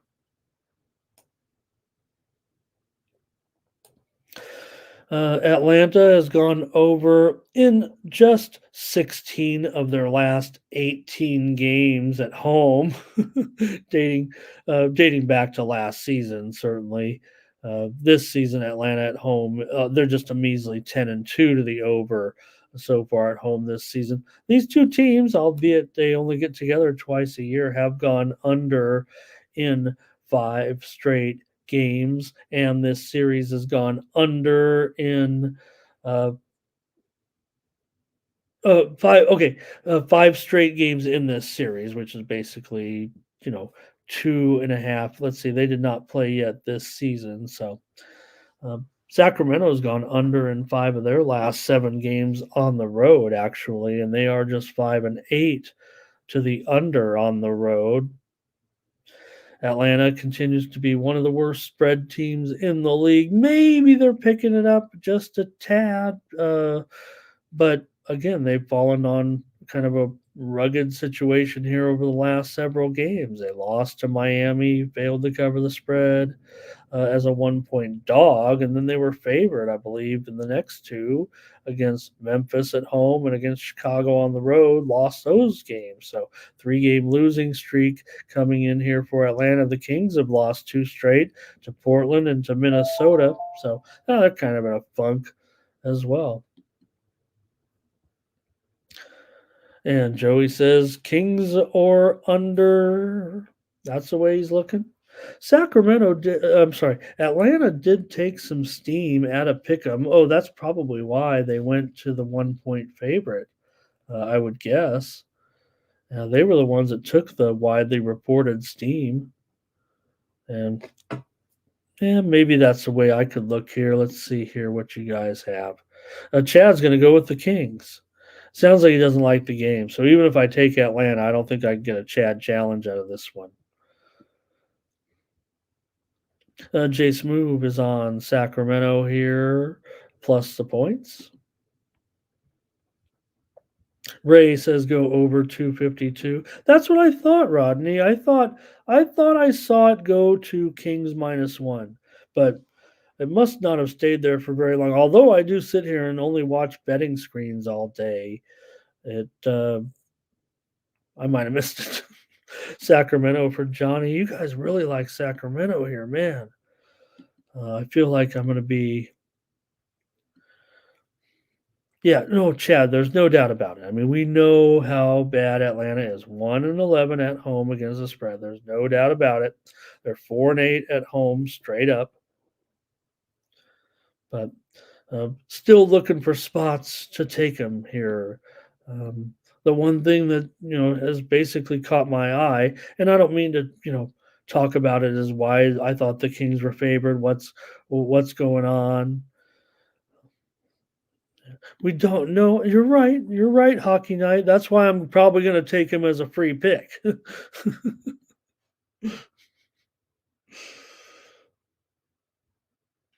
Yeah, yeah. Again, I mean, I've been really disappointed with Sacramento. I thought they were actually doing something for a while, and I think they've kind of just been getting kind of exposed of late. So, Atlanta, uh, they are 7-7 as a against the spread as a favorite, if I'm not mistaken. Yep, Jay talking about it.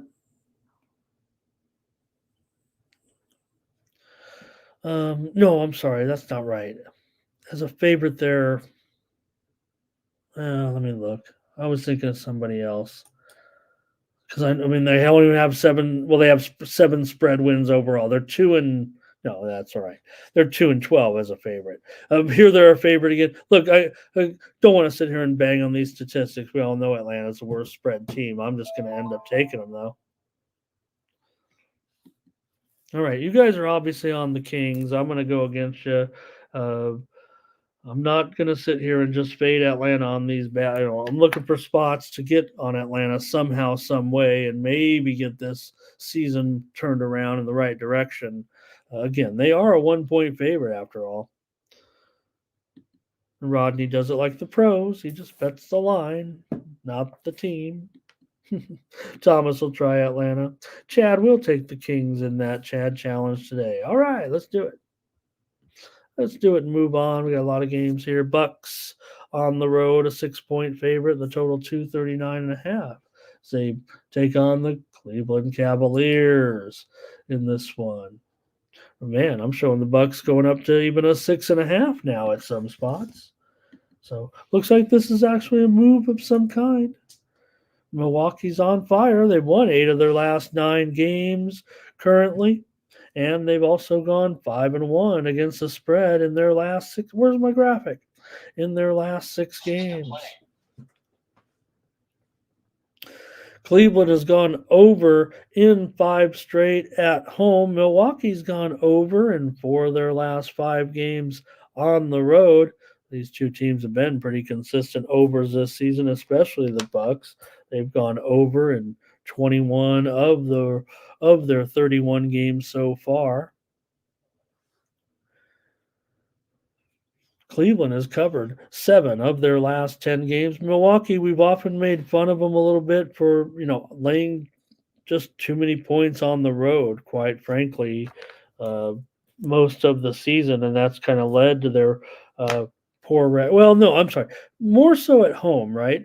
They're actually 7-6 against the spread on the road. They're 13-17 against the spread as a favorite. I think Thomas is on Cleveland. I think Ray is on Cleveland here.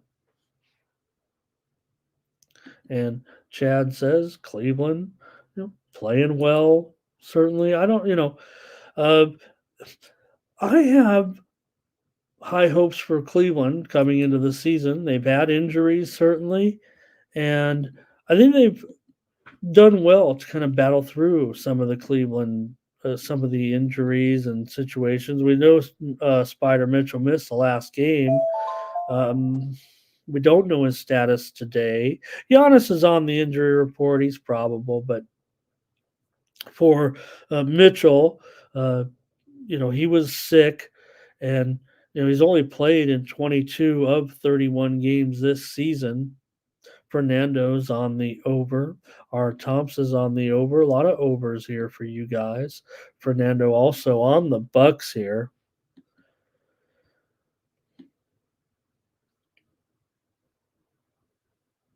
And Thomas Lewis is on Cleveland. Sam Merrill, questionable. There are other injury concerns here for uh, Cleveland coming in. We know Mobley's been out for a while, and Garland also. So they've been battling some injuries and kind of fighting through it. I guess doing pretty well. They have a couple coming off a couple of wins. They've covered, I think, four. What did I say? 4 of their last 5. They won and covered as a dog against Dallas on the road. They won and covered against the Bulls. Remember, by 14 points. Yeah, they did lose at home to New Orleans, and a bit of a surprise. Talking about the Cavs here now.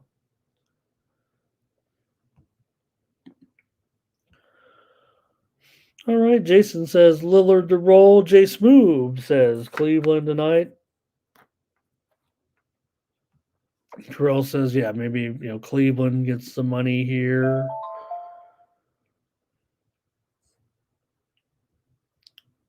And Joey, one more here, is talking about Mitchell being questionable, and he'll take the Bucks. Maybe be saying like, even if he's in there, I'm still going to take the Bucks. He says.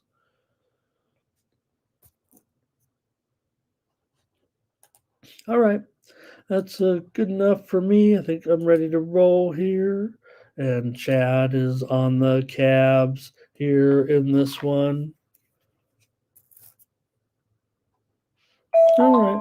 Well, I'm going to end up on the Bucks here. They're taking the move. I'll take the Bucks. I don't know if it's going to be a Chad Challenge qualifier. Sounds like Chad's not too hot on it.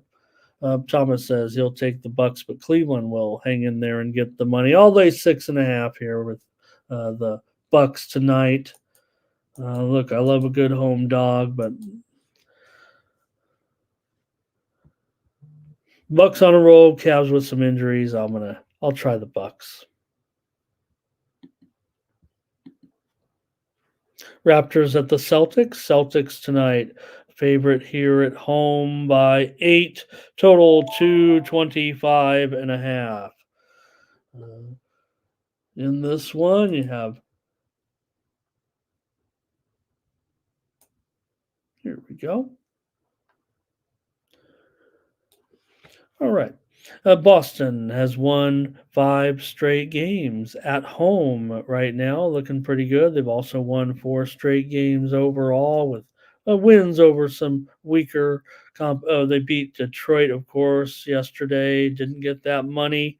And so Celtics on the back-to-back here. Before that, though, they were wrapping up that West Coast trip with wins over the Kings, over the Clippers, and over the Lakers. But it's been Boston with that better spread record right now. They've covered 7 of their last 10. They're 10-5 against the spread at home. Toronto has failed to cover in 7 of their last 10 games. Boston has gone over in 5 straight, 8 of their last 10. Some comments from you guys already. Jay Smooth on the Celtics here says can't trust the Raptors on the road right now. No way, no how. But Ray takes them. Thomas is taking them. Looks like Chad wants Toronto as well, but he'll wait to see if he can get more points. All right, fair enough. And the total seems to creep up here just a little bit. Man, if Boston has their way, I would think it would be a high scoring game here that could get over the total.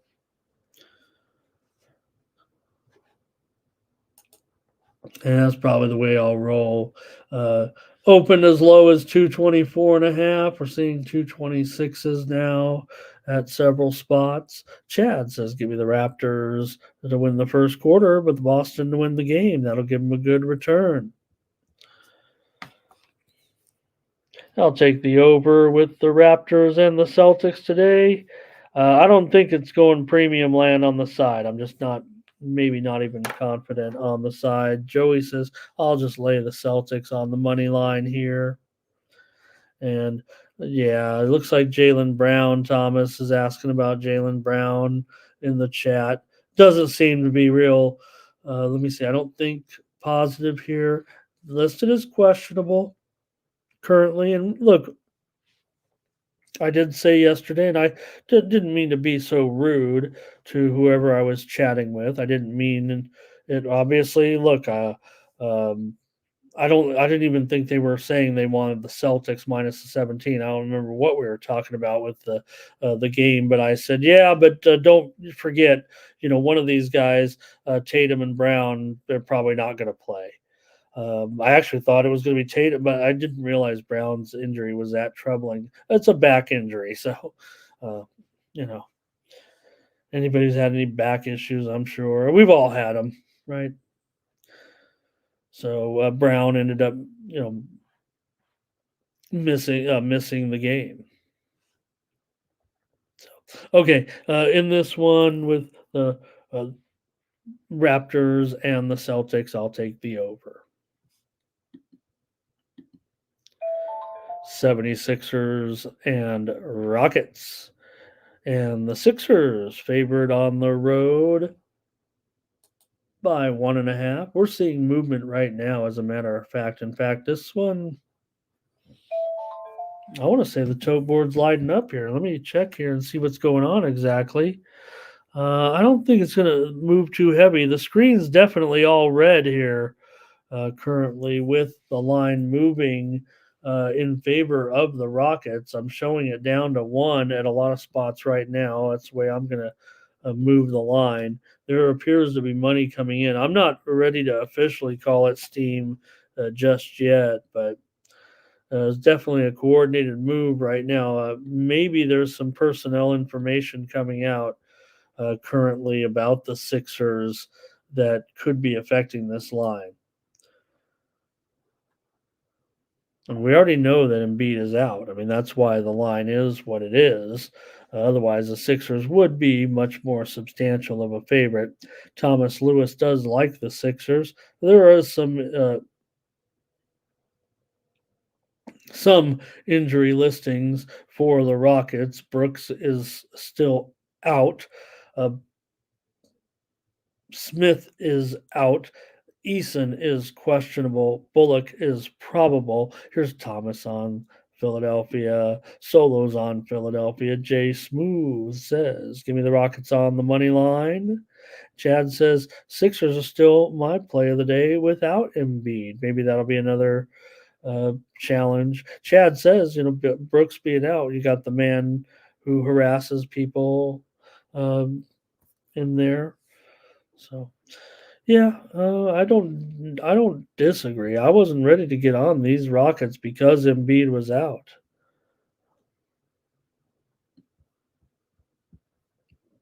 Okay. And Chad says he thinks that's a huge factor in the game. Sixers have won 6 of the last 7 meetings between these two non-conference foes. Houston has won 12 of their last 15 games at home. 5 of the last 6 meetings between these two teams have gone over. They meet just twice a year, of course. Right now for Philadelphia, covered 8 of their last 10. They're 17-5 as a favorite. They're still a favorite here in this one. They're also 9-5 against the spread on the road. The Rockets are terrific against the spread, of course, at home with an 11-4-1 mark.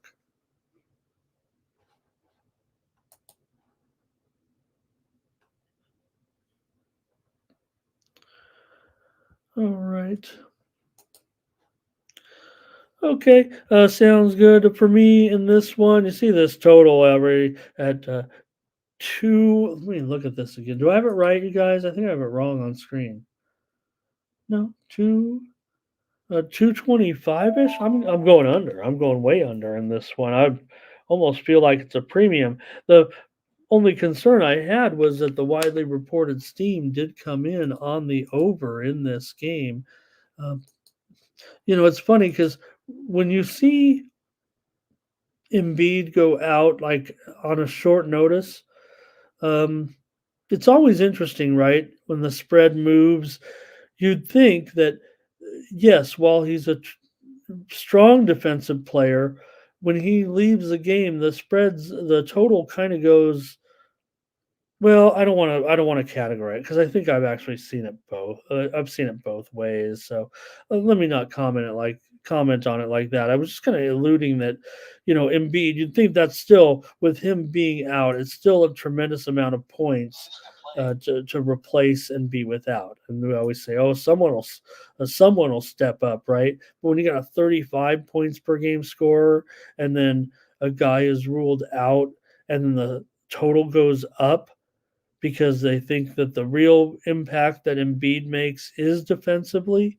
I mean, yeah, okay, he blocks a couple of shots per game. He's one of the strong defenders certainly, but I don't know. It feels like 35 points is tougher to replace than a couple of blocks. All right, I'll just go under in this one at 225.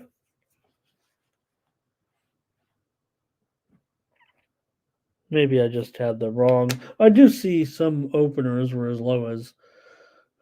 I think those are just rogue numbers for the most part. Okay.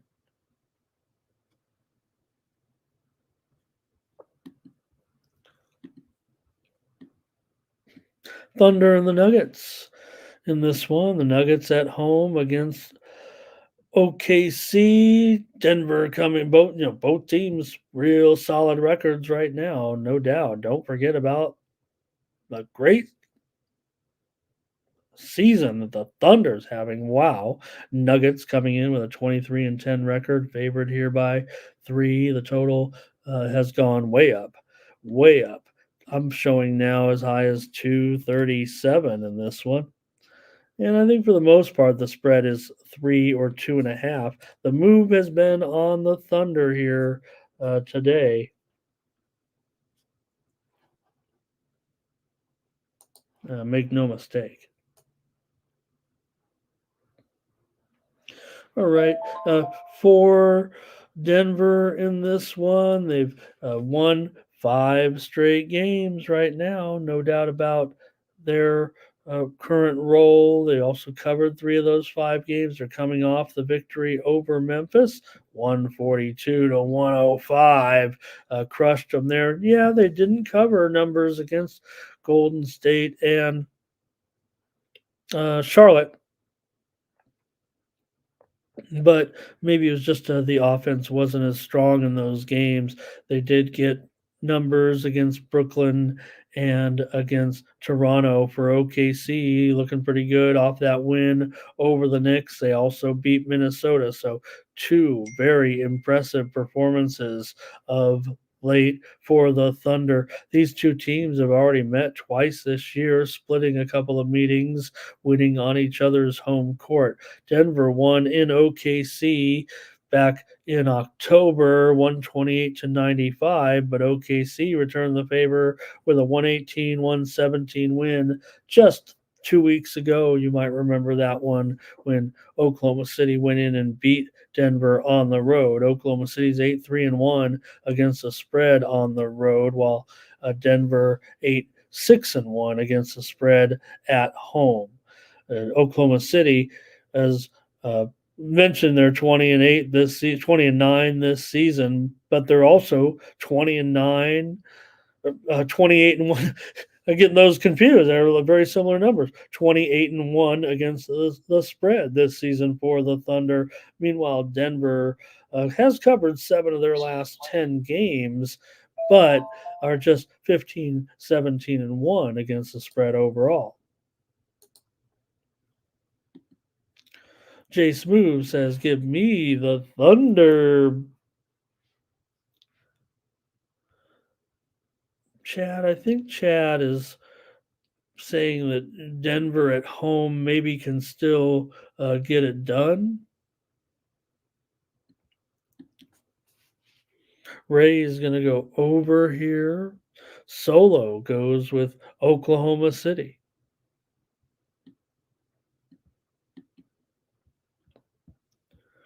All right. I'm going to go ahead and go with the Nuggets in this one. I think the number is a little bit more manageable. Sure, are the Thunder just the most terrific thing going here, right? Jay says, you know what? Just, I mean, he's basically, I can't disagree with this part of the comment from Jay. Uh, you're kind of like in a free roll, right? You're on house equity.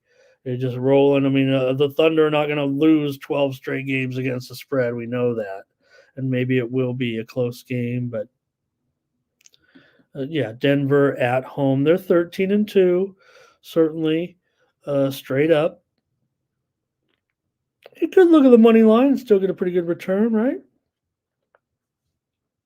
Talked about Denver and their 5 straight wins. They've also won 9 of their last 10 games. So pretty good. Now, Thunder, 8-4, straight up on the road.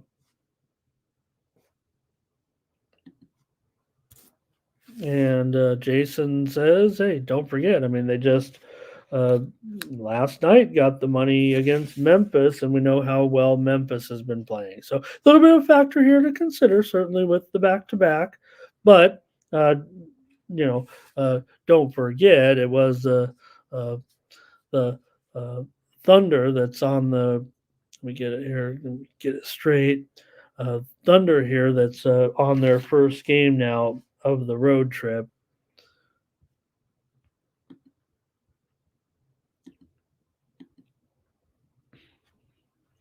Hornets will take on the Suns, and well, I whiffed on the Hornets. I thought I made a funny joke yesterday, but really no match even for the Lakers. I mean, even if the Lakers are blowing you out, oh, maybe you do have some issues.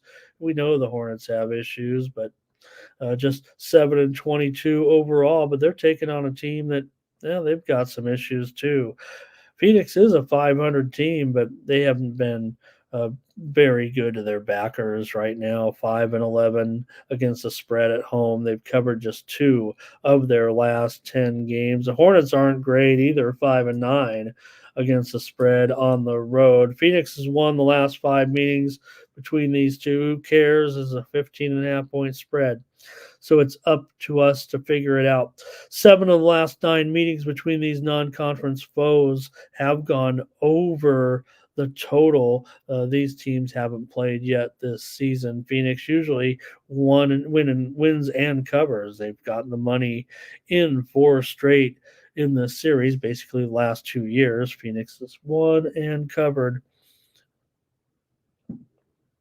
These two teams, for the most part, have been over teams this season. Charlotte, though, has gone under now all of a sudden in 6 of their last 8 games, and Phoenix has gone under in 7 of their last 10 games. But Phoenix, as a favorite, they have gone 14-7.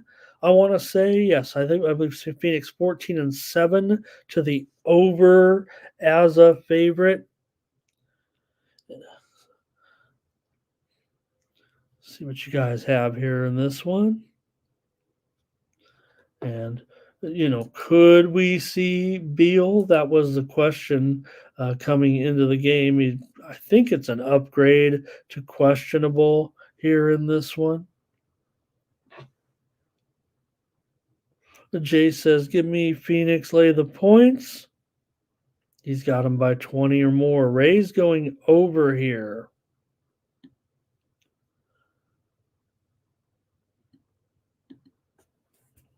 Reported steam did come in on the under in this one, and it came in at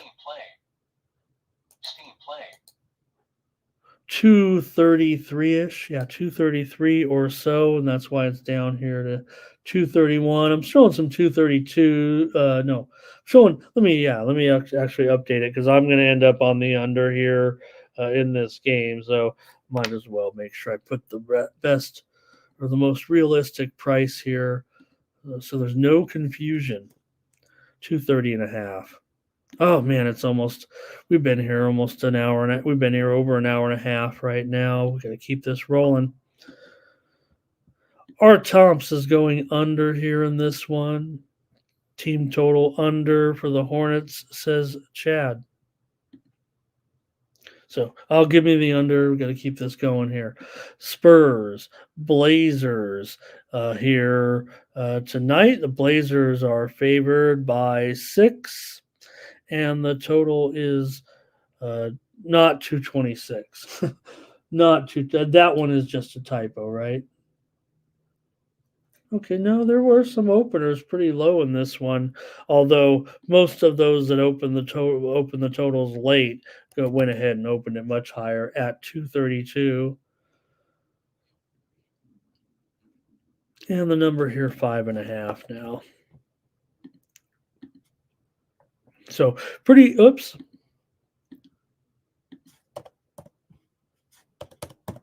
All right, there we go. So definitely a pretty substantial move here to the over in this one, especially given these two teams of late. San Antonio, they've gone over in 20 of 30 games this season, including 7 of their last 10 games. And meanwhile, the Blazers, they've gone over here against San Antonio in 4 of the last 5 meetings, but Portland has gone under in 4 of their last 5 games at home. San Antonio has been able to get the money here in Portland in 4 of their last 5 trips to meet the Blazers.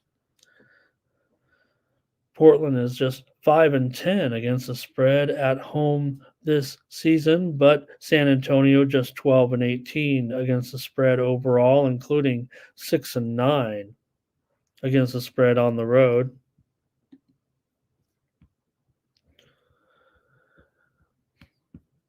And you guys are kind of making fun of this game, this professional basketball game. Thomas is going to take San Antonio here. So maybe some people like basketball like this. I don't, San Antonio was on a pretty on that losing streak until they beat Portland a couple of nights ago, or no, it was last night, right? Yeah. Still not know what to think, or if I've been able to formulate any statistics on these, because this one's a back to back, and we've also seen some of these matchups where they play them, in 2 and 3 nights. So maybe just not sure where to address those, but we did see, of course, last night San Antonio come away with the victory, 118 to 105, of course, and we had a premium on the over in that game, and it really didn't end up close to it. In fact, it was on closer to the number that we explained, right? Considering this one is at 232. Let's see what Jay has here on this. He's got the Blazers, saying what everyone seems to be thinking then, right? Can't do it. Going to be hard to do it back to back. That's what I had penciled down as well. I was almost wanting to save it for a premium. I don't know if I could do this price on the total. So let me go ahead and take Portland, and we'll just lay it again. We do have to lay an increased price here at 5.5. I kind of think it might be based on, what you are saying, but also we do know that Wembanyama is on the injury list today with potential rest. So I think there we've seen the 1.5 total go up a little bit due to that. All right, and finally in the NBA, it's going to be the Grizzlies taking on my Clippers here. Clippers, a big favorite at home against the Grizzlies. And yeah, there's certainly a few issues here for the Grizzlies coming in, especially off of the last performance. But Ja Morant is questionable, listed with an illness here. So far, we know he missed the last one, right? And we'll see if we get him tonight. Kawhi Leonard. also on the injured list currently. We'll see, but um, the Grizzlies, of course, got blown out finally. They had it coming to them with the hot streak. I mean, they really got pasted by the Nuggets, 142 to 105 on the road, getting 9.5 point favorite as a 9.5 point underdog to end that uh, 4 game winning streak. The Clippers did not get the money against Charlotte, a 113-104 victory, laying 11 points in their first game off of the Christmas break, the day after Christmas. But before that, of course, they got blown out in that home game against Boston and lost big time at Oklahoma City. So maybe the Clippers as well might be in a mode where they're starting to come back to earth a little bit. I mean, they were on a pretty good surge there, especially when they beat the Pacers. They beat up on Dallas before they lost those 2 games.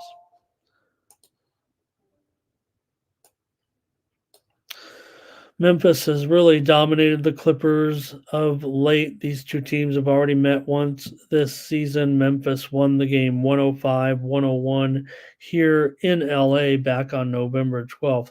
Memphis has covered 7 of the last 8 meetings between these two teams. Clippers have won 7 of their last 8 games at home and 8 of their last 10. They're also 12-4 straight up at home this season. They've won 10 of their last 12 overall before those, two losses this week. All right.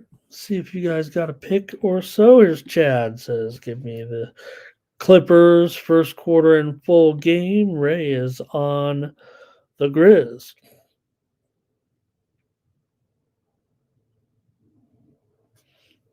Chad says, I think Chad's just saying the Clippers are way too deep. Is that way too deep for the Grizzlies? If Jaws ruled in, I bet the spread because then we better taking the Clippers for first quarter and full game. Thomas maybe going under here. All right. And look, we know that the Clippers are deep, right? I mean, we know that this bench is among the tops in the league, but getting a big number just doesn't feel right. Look, the Grizzlies were able to get some numbers without Morant. I I want to think that he's probably out of the game looking at this spread, but I don't think he's a guy that wants to miss too many games. Here is Jay Smoove on the Clippers, and our Tops is on the Grizzlies. I'm going to take the Grizzlies plus the points here, with or without Morant. Uh, Look, I'm just willing to take these 7 points here right now. All right, that's it for the NBA. I've got 4 games lined up if you're interested in college basketball, mostly late night action out west. Pretty big card. In fact, it gets started here in just an hour with Detroit and IUPUI and a couple other day games. I think we got a handful of day games here today, but I want to get into the card here. A few games to feature tonight, including the Washington State Cougars on the road against the Utah Utes. And this one, Utah, favored currently by 7, and the total is 144. This one's at 8:30 Eastern, 5:30 Pacific. It's not 7 anymore. Utah's up to an 8.5 point favorite now at Bovada, and the total is at pretty much still at 144. I'm showing a 144.5 also out there. And maybe I'll just put 144.5 because I think we're going to. Well, I do see a 143.5. So let's just keep it at 144. I'm going to look to go over in this game tonight with Washington State and Utah.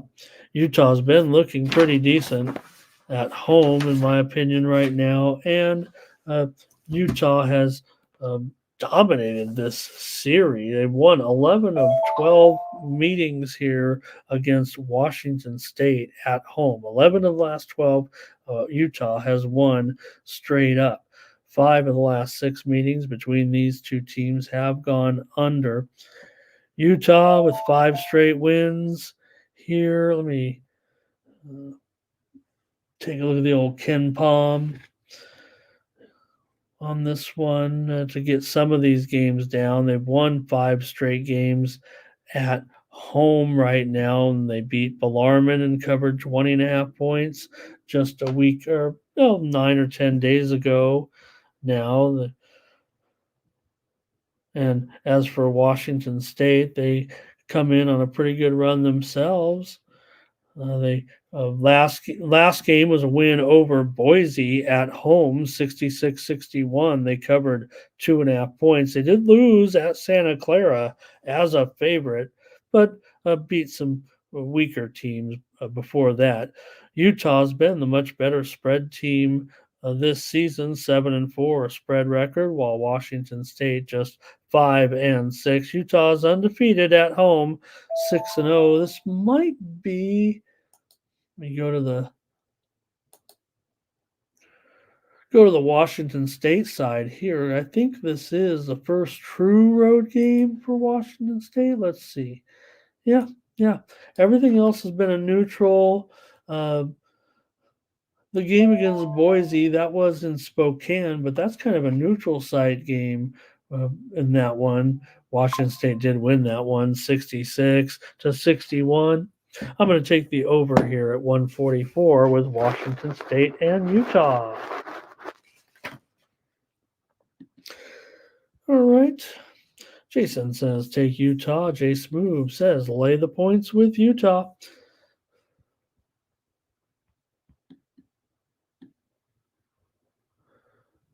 Yeah, Johnny, that's kind of Tony's thing, though. I kind of got that from him. He always said that was a good thing. Maybe I'll come back and look at that first game here and get a play going. I just didn't think it was a bit. Look, I mean, some of the game, maybe there's been some intrigue in the first game, right? Or at least decent, but not with Detroit's 0-13, don't forget. They do look like one of the worst teams in the country. San Diego State taking on Gonzaga here. Gonzaga, 6.5 point favorite. This has got to be the featured game of the night. I know I'm a big San Diego State honk, but that's a pretty good game, isn't it? With Gonzaga here, a favorite in this one. You got, certainly two of the best players in the country going at it in this one with San Diego State star Jaden Leday going up against Graham Ike. These guys will have a great matchup, I would think, tonight. Certainly one to watch between these two teams. You got a great board man like Graham Ike in there against a guy like Leday, who kind of does it all to a certain extent. Real nice matchup here. Would be big if San Diego State could win, man. They've had, great series to schedule up with. That was one of the things with these two teams, having the guts to schedule one another. Jay Smooth likes Gonzaga here. This is going to be fun tonight. These two teams, I mean, there's no doubt. I mean, hard to want to back either team to a certain extent if you think of their success spread wise, because usually these two teams, especially early in the season, are going to be favored by too many points and have bad spread records. San Diego State comes in 10-2. Gonzaga comes in 9-3. But SDSU 3-7 against the spread, 1-3 against the spread on the road. Gonzaga 3-7 against the spread in their last 10 games, 2-5 against the spread at home. So, they're usually a little bit overrated to a certain extent. I have concerns actually with San Diego State in some roles. I don't know if this is necessarily it. I almost want to give them a chance, but I think I'm just going to cop out and end up on the over here in this one. Maybe not a lot to point to the over necessarily, but I would think with these two teams, it can reach the over here. You have a Gonzaga team, let's see, 25th in adjusted offensive efficiency. Even San Diego State is 44th in offensive efficiency. Now, these two teams are definitely top 25 defenses. That's what San Diego State usually hangs its hat on. But I think the fact that the total is 144 points lends it to 100. Is it 147? Thought thought the total would start. Oh my gosh, it's 148 now. Woo! Wow. All right, I'll just take the over here. Not gonna go premium on that one, you guys. I'll take the over 148. Wow. With San Diego State and Gonzaga tonight. I'm not saying it's a cop out. I just not sure on the total. I was gonna play this game as a premium total, but maybe not at 148 and a half. This one did open as low as 145 at Bet Online. I'll go over 148 and a half, whatever I need. All right. And Washington and Colorado tonight. Colorado comes in 9-2. Washington comes in with an 8-3 record. Colorado has won, been looking pretty sharp at home, that's for sure. On a little bit of a winning run here at home. This one also at 9 Eastern and 6 Pacific. You got Colorado here, nearly a double-digit favorite right now as a 9-point favorite, and the total is up here to 157. Boy, they're really raking in the suckers like me who want to bet these overs. Where's the old Ramon? Where's Mr. Under? But Colorado has gone 6-2 to the over at home so far this season. Colorado's covered gone over in 7 of their last 10 games. Colorado 5-2-1 against the spread at home so far this season. But I might be willing to take a chance here with the Huskies. I know Colorado is looking pretty good, but the Huskies have some talent as well with Brooks and Wheeler. There's no doubt Simpson, is definitely a pretty good player here for Colorado, and but don't sell Washington's offense short. I mean, they're definitely a top 20 scoring team so far this season. Let me see in the efficiency rankings.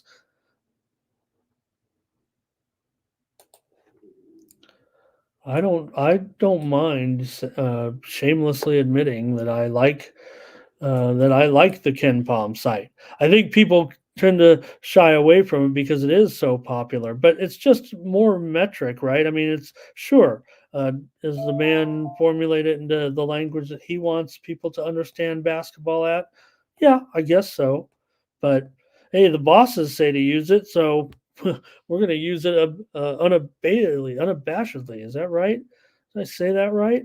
What? Hey, Daryl's here. Nice to have you, Daryl. Good to see you. He's got a little Pac-12 moneyline parlay. Jay's on the Buffaloes. Lay the points. All right. I'll take the Jay challenge. I can't beat Chad. I don't think I can beat Jay either, but that's not a challenge, Jay. That's cool Buffalo, though. I didn't know we had a Buffalo emoji. And that looks like the actual Colorado Buffalo.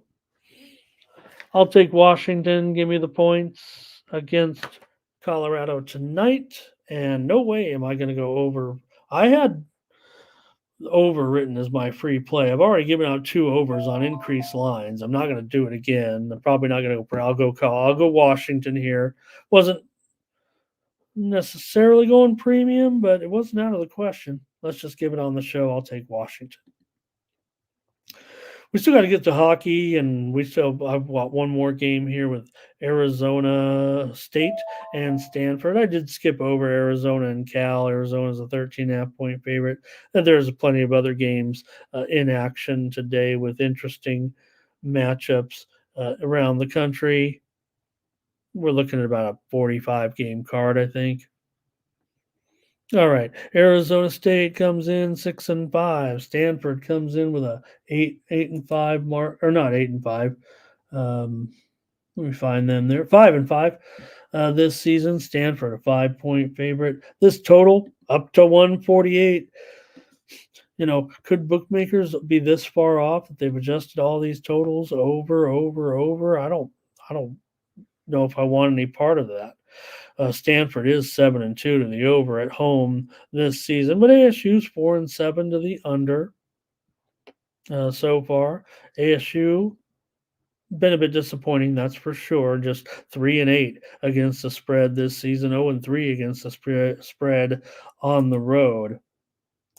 Meanwhile, Stanford, mediocre spread proposition certainly, but they are 5-1 straight up at home so far. This one goes off at 11 Eastern and 8 p.m. Pacific time. All right, let's see if you guys got anything here. No, doesn't seem like you guys are that interested in the game. And look, I'm going to go over. I'm going to go over again. These prices just keep going up. I am talk about forcing it, Thomas, and I'm taking it on the chin a little bit with some of these college basketball unders. Keep going over. Like and smash. Thank you, Matt. Appreciate you. Good to see you today. And so I'll take the over on the show. Here's the thing: I've got to either, I dial it back, right? I haven't had the type of results that you've seen. Am I up on college basketball on this site? In 2023, yeah, I guess I am still, according to the very accurate leaderboards here on the site.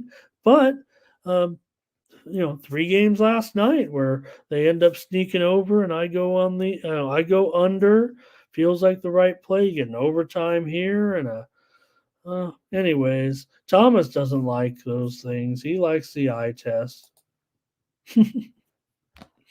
Give me the over with Arizona State and Stanford. Let's go to hockey. We gotta knock this out here and get on with our day. Get to the football games and whatnot. Like I said, we got football action. We're ready to go here in just a few minutes. Just the top of the hour. Get rolling with Clemson and Kentucky. It'll be a fun one. All right, let me fire up the goalie computer and let's get these picks going. On the ice with Toronto going up against the Blue Jackets. Toronto on the road here. Big favorite. Minus $2. And the total 7 under 20. And maybe even 7 under 25 for the most part. Columbus comes in 11, 18, and 6. Toronto has 17 wins on the season. I believe they're 17. Let me make sure I get it right here. 17, 9, and 5 overall for the Leafs. And Samsonov is confirmed in goal here in this one. We've known that. Known that for a day or so here. He comes in with a 3.79 goals against average and a 5-2 record, 5-2-5 record so far this season, but just an 87% save percentage.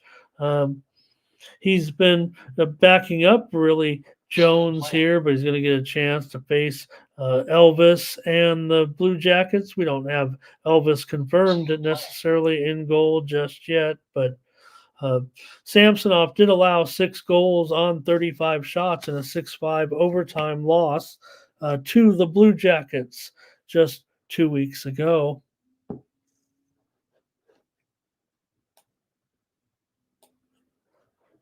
Columbus has been the puck line monsters this year. We know that. They've done a real nice job, not to be confused with the Cleveland Monsters. Columbus is 8-3 against the spread on the puck line. In their last 11 meetings with Toronto, Columbus is 22-14 on the puck line so far, including 21-11 as a puck line underdog. Toronto just 4-9 as a puck line favorite. So why not take Columbus again here on the puck line? Columbus has gone over in 8 of their last 10 games. Toronto has gone over in 4 of their last 5 games on the road. These two teams have combined to go 39-27 to the over this season, but Toronto has gone 2-7-1 to the under in their last 10 games. I'll do Columbus again on the money line, on the puck line, plus a goal and a half. Our Tomps, Blue Jackets puck line. I feel like we're in a little bit of deja vu here.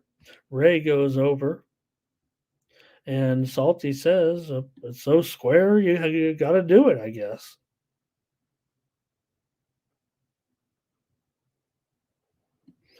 So square, even a square can do it. Predators and Red Wings in this one. You got the Red Wings going to be a slight favorite, I believe, here at home. Minus $1.15. The total 6.5. Over at minus 115.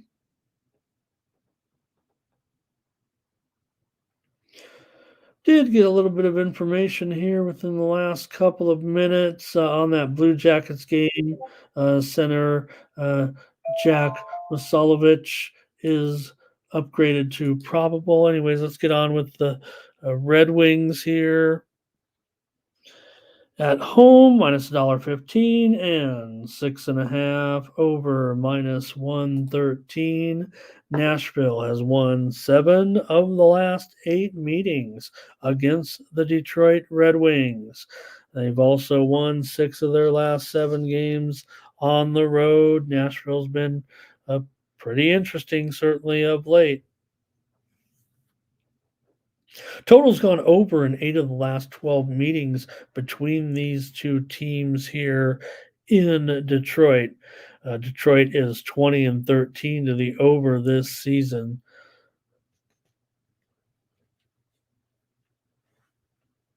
And let's see here. For Nashville, as an underdog, 10-11. I don't know if that's going to, well, that's fine at $1.15, but let me see here. Ray says go under 6.5. I'm taking the Predators on the road to win this one.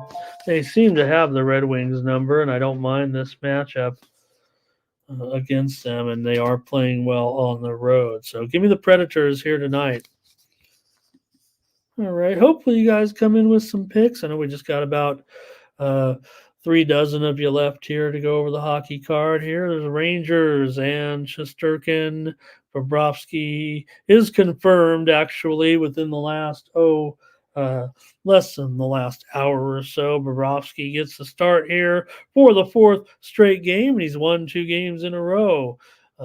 Bobrovsky had wins against Tampa Bay and Vegas with a 92.5% save percentage. Rangers obviously come in still playing pretty great. Got to list them up there with the top teams in the league so far. 24-8-1 coming into this game, and the Panthers certainly looking good too at 20 wins, 12 losses, and 1 draw. Oh, sorry, you guys. Got the snippies all of a sudden. Here's Ray Otachi on the Panthers today. Rangers coming off of a win over Washington at home, 5-1, convincing win. They also beat Buffalo before the break at 4-3. Our Tops goes with the Rangers here. Rangers have covered 5 straight puck lines on the road against Florida in their head-to-head matchups. This is the first meeting of the season between these two. Rangers have won 4 straight games right now against the Panthers. And Thomas, it is not my birthday. Yesterday was my birthday. But I don't look a day over 30 thanks to this filter I just turned on. But I'm 55. The double nickel. All right. Anyways, total has gone over in 5 straight meetings between these two teams. The total's also gone over in 5 straight meetings when these two teams have met in Florida.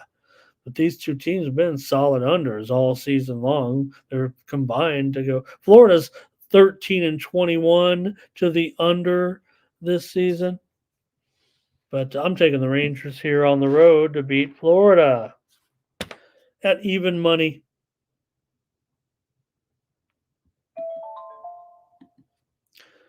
The Devils will take on the Senators in NHL action here tonight with New Jersey on the road. They are a slight favorite here at $1.15. The total 7, maybe shaded to the under just slightly. For Ottawa, let's see here. They've come in with a 13-17 record. New Jersey 18-13-2. New Jersey is 6-3 in their 6-3-1 in their last 10 games, 10-5 on the road this season. Also, 17-11 as a favorite for Ottawa. They've lost 7 of their last 10 and are 5-10 against the number as an underdog. Or I'm sorry, 5-10 straight up as an underdog. These two teams have been massive overs so far this season. Ottawa's gone over in 5 of their last 6 games. They're also 10-5-1 to the over at home. New Jersey's 21-12 to the over this season. 6 of the last 8 meetings here between these two teams in Ottawa have gone over. But I don't know. At 7, I might be willing to cheat here and still take the under. I get it. I mean, I know we're dealing with two teams that have been over plenty, but Ottawa has been down a little bit of late in scoring in some of their games. They beat Toronto 4-2. Let's see here. The totals have just been high is what it is. The scores have actually been quite high of late. So I'm a little bit wrong there on my memory retention. New Jersey did not cover the puck line against CBJ last time out in a 4-3 win. They also beat Detroit 3-2. Still didn't cover the puck line. They're struggling against the puck line. But again, here we're just talking about a pick'em game, so could be just a 1-goal game. I'll try the under with New Jersey and Ottawa tonight. Our Tom says under, and Ray says Devils and under. Okay. Good. Caps and Islanders here. Islanders $1.50. Total 5.5 over 20 for the most part. We did get the goalies here already. I think we got the goalies just confirmed here just now. Let's see who they are. It's going to be Charlie Lindgren in there again for the Capitals today. Let's get you the up. Uh-oh. I just deleted the graphic. Boo! On accident. All right, let's fire up a graphic. Let's see how fast can Ramon type in the graphic for the game and not let anybody know he's doing it. Well, I can't say it like that, but Let's see how fast I can do it and try to impress you guys. All right, we're done. There, we're back. All right, Capitals with Lindgren here in this one, and maybe I even put the wrong price in there as I was looking at my sheet. Islanders $1.50. Now I gave away all my secrets. Oh, I got up so early to type in all these games. Takes me like 5 minutes. Well, maybe 10. Capitals, and especially on a big card like this. Islanders $1.50 here, and the total 5.5 over 20 for the most part. Lindgren 7-3 for the Capitals this season. Sorokin 10-5-5 this season for the Islanders in goal. Okay. Well, Islanders have gone over in 4 of their last 5 games at home currently. Also, Washington has been pretty strong on the puck line on the road against the Islanders, getting the money on the puck line in 7 of the last 8 meetings. I mean, the Capitals have been the team that nobody wants to back, it seems like. Everybody thinks they're overachieving here. They've won 7 of their last 10 here.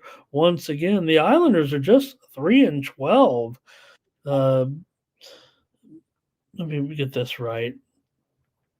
3-12 on the puck line. So, expecting them to win by more than a goal here might be a little bit of a tough ask, especially against a Washington team that well, they don't get the puck lines as a favorite, but as a dog, they are 12-9 on the puck line.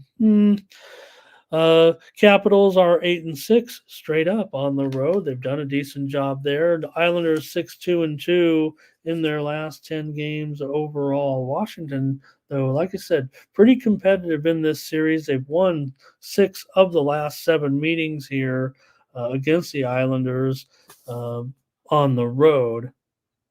4 of the last 5 meetings between these two teams have gone under. The last meeting, this is already the 4th meeting of the season. The Capitals have won 2 straight from the Isles, winning 3-2 at home 9 days ago. And they also won 4-1 on the road back on November 11th. Islanders won the first meeting 3-0 at Washington this season. I'm going to take the Capitals here to win on the road as a dog. Capitals puck line here for R. Tomps. And Salty says, the Islanders that were embarrassed in that last game against Pittsburgh. We did have Pittsburgh, by the way, in that one on the show here, I think is what it was, 7-0. Here's an under here, I think, for Ray.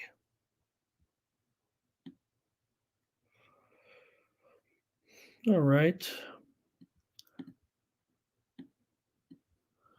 All right, I think we're ready to go. I think I'm good to go there on that one. Let's move on to the now I've lost my place because I had to do that graphic by hand. Here we go. Or on the fly, whatever we did. All right. I failed typing in high school. Who fails typing? They actually had a class back then when I was a kid. When I was in high school, typing was a class. But I would look at the keyboard. I was the fastest typer, but because I looked at the keyboard and I couldn't train my eyes not to look at the keyboard, of course, you look at it and then, but she failed me on that because I guess when they do the actual final exam, she must examine you really tough. And I was just typing to see how fast I could type. I don't weigh in not looking at the keyboard. So I failed typing, my only F of my career. Got an F in the class. I took it over just to prove to her. That was dumb of me.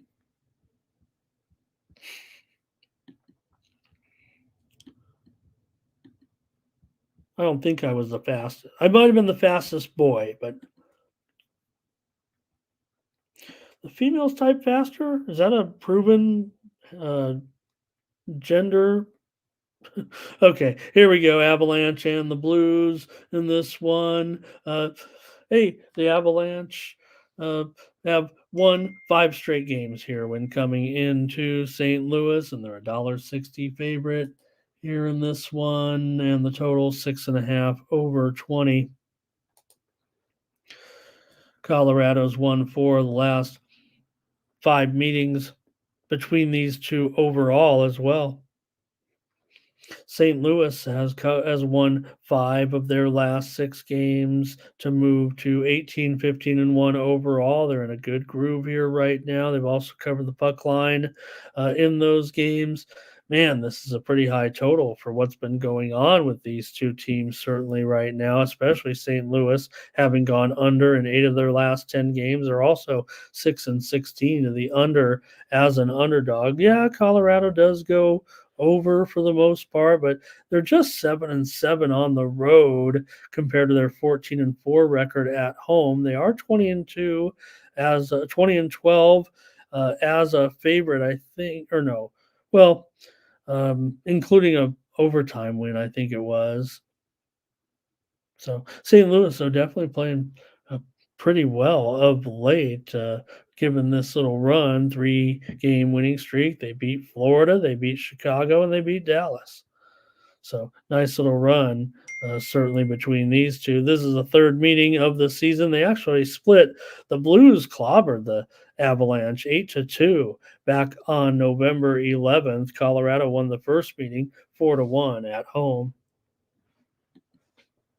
Avalanche for Ray. So, all right. Well, in this one, I'm going to try to come in on the Blues today. I'm going to take them as a dog, money line, straight up. Give me the Blues against the Avalanche here in this one. Yeah, the Avalanches have had their number, but Blues playing a lot, playing pretty strong right now, and they are at home. I'm going to try the Blues here with Bennington tonight. Let me look at the goalies, though, real quick.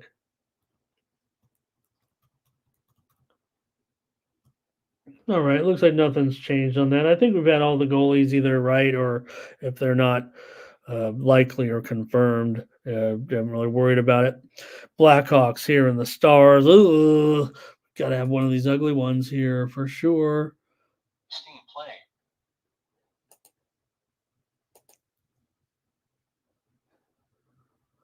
Rangers and Panthers, by the way. Okay, let me correct on that one here. That is one where we did have a change. Jonathan Quick will be in goal for the Rangers tonight and not Shesterkin. Jonathan Quick's 9-1 this season. So I know we took the Rangers. I had Shesterkin on the screen. I was taking him with Shesterkin, but Jonathan Quick is 9-1 this season, one of the best record in the NHL. So Quick still getting it done, and he's getting it done with the Rangers. Good job, Quickie. All right, here we go with the Blackhawks and the Stars tonight. And the Stars, a huge favorite here. I'm probably willing to still take him on the puck line in this one. Maybe you got to figure there could be some goals here, especially from Dallas, giving these two teams. Total's gone over in 5 of the last 5 straight meetings here between these two teams in Dallas. Dallas has also gone over in 5 straight. 11 of the last 13 meetings between these two teams have gone over. Dallas is 12-4 to the over at home this season. So Chicago does go under quite a bit, but they have their scoring issues. And here we are dealing with just, let me make sure there's probably some 6.5s out there that I'm missing. No. In fact, 6 over 12 at Bovada. So I don't know. I think the Stars might be putting up some goals here in this one. Let me go ahead and lay the Stars on the puck line. Maybe I've got a premium here tonight. But here's the thing. I mean, look, the Stars aren't great on the puck line. They're just 4-12 on the puck line at home, and 8-23. I want to say is a puck line favorite. this season. But Chicago 6-11 puck line on the road, and I'll take Stars on the puck line in this one.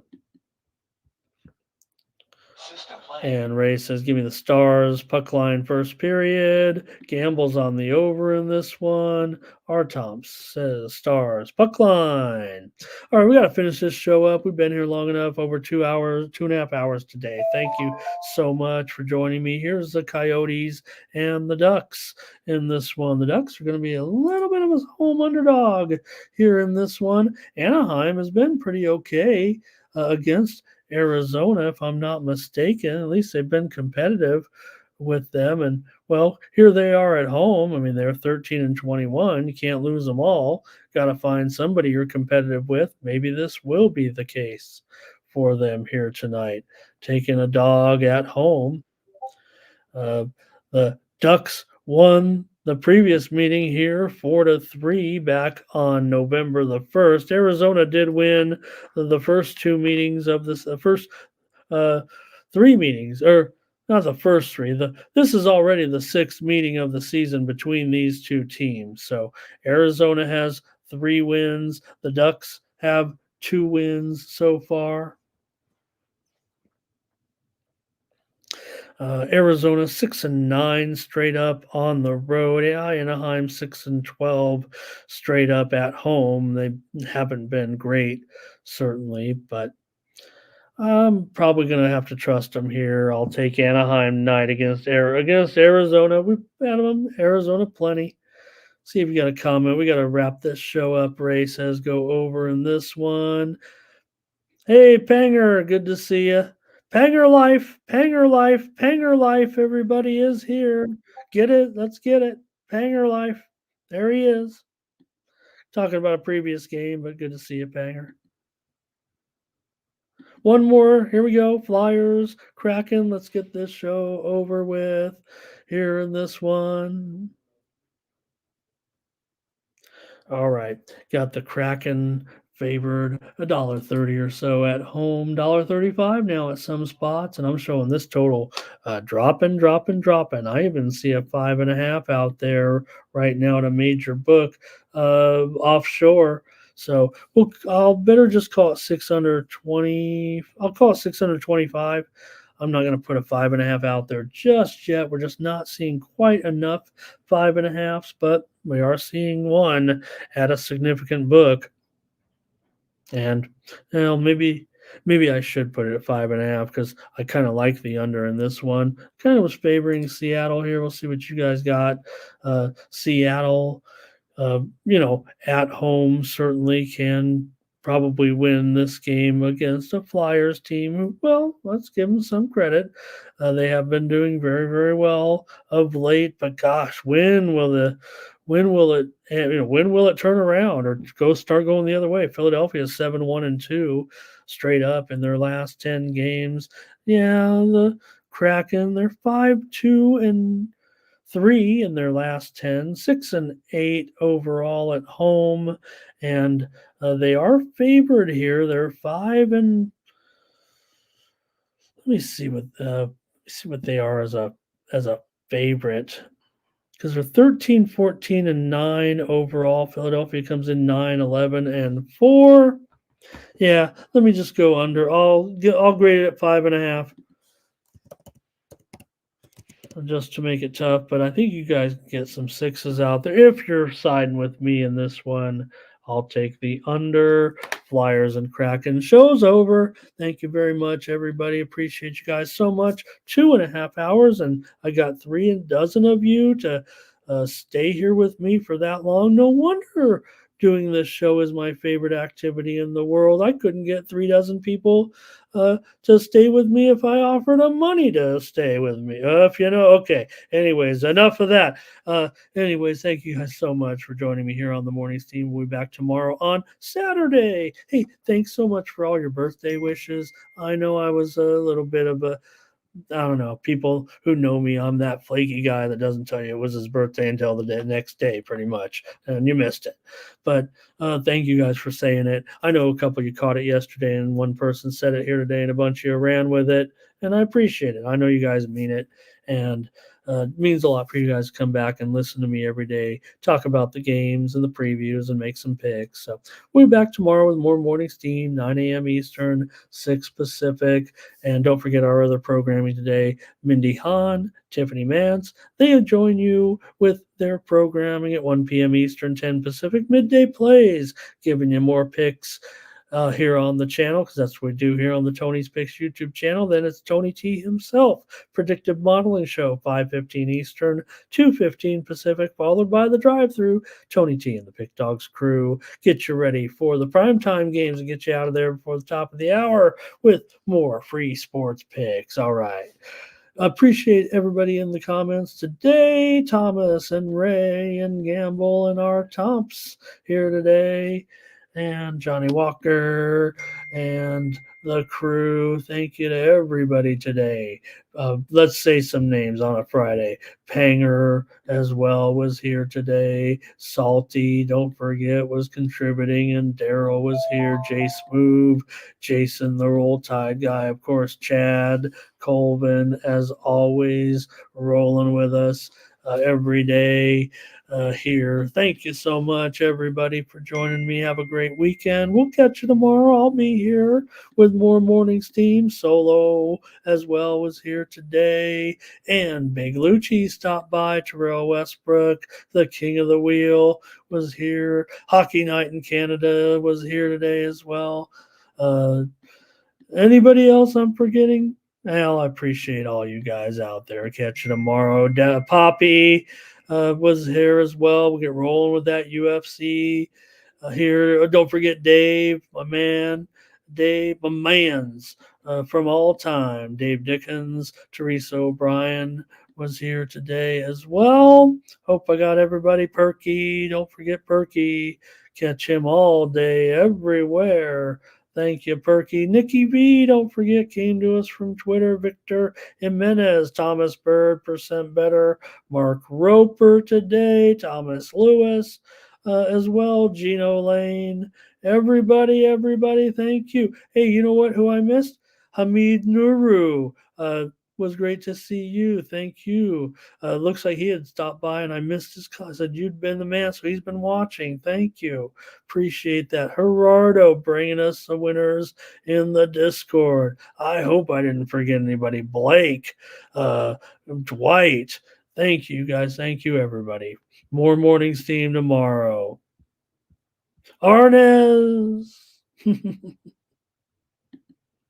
for Tony'sPicks.com. I'm Ramon Scott.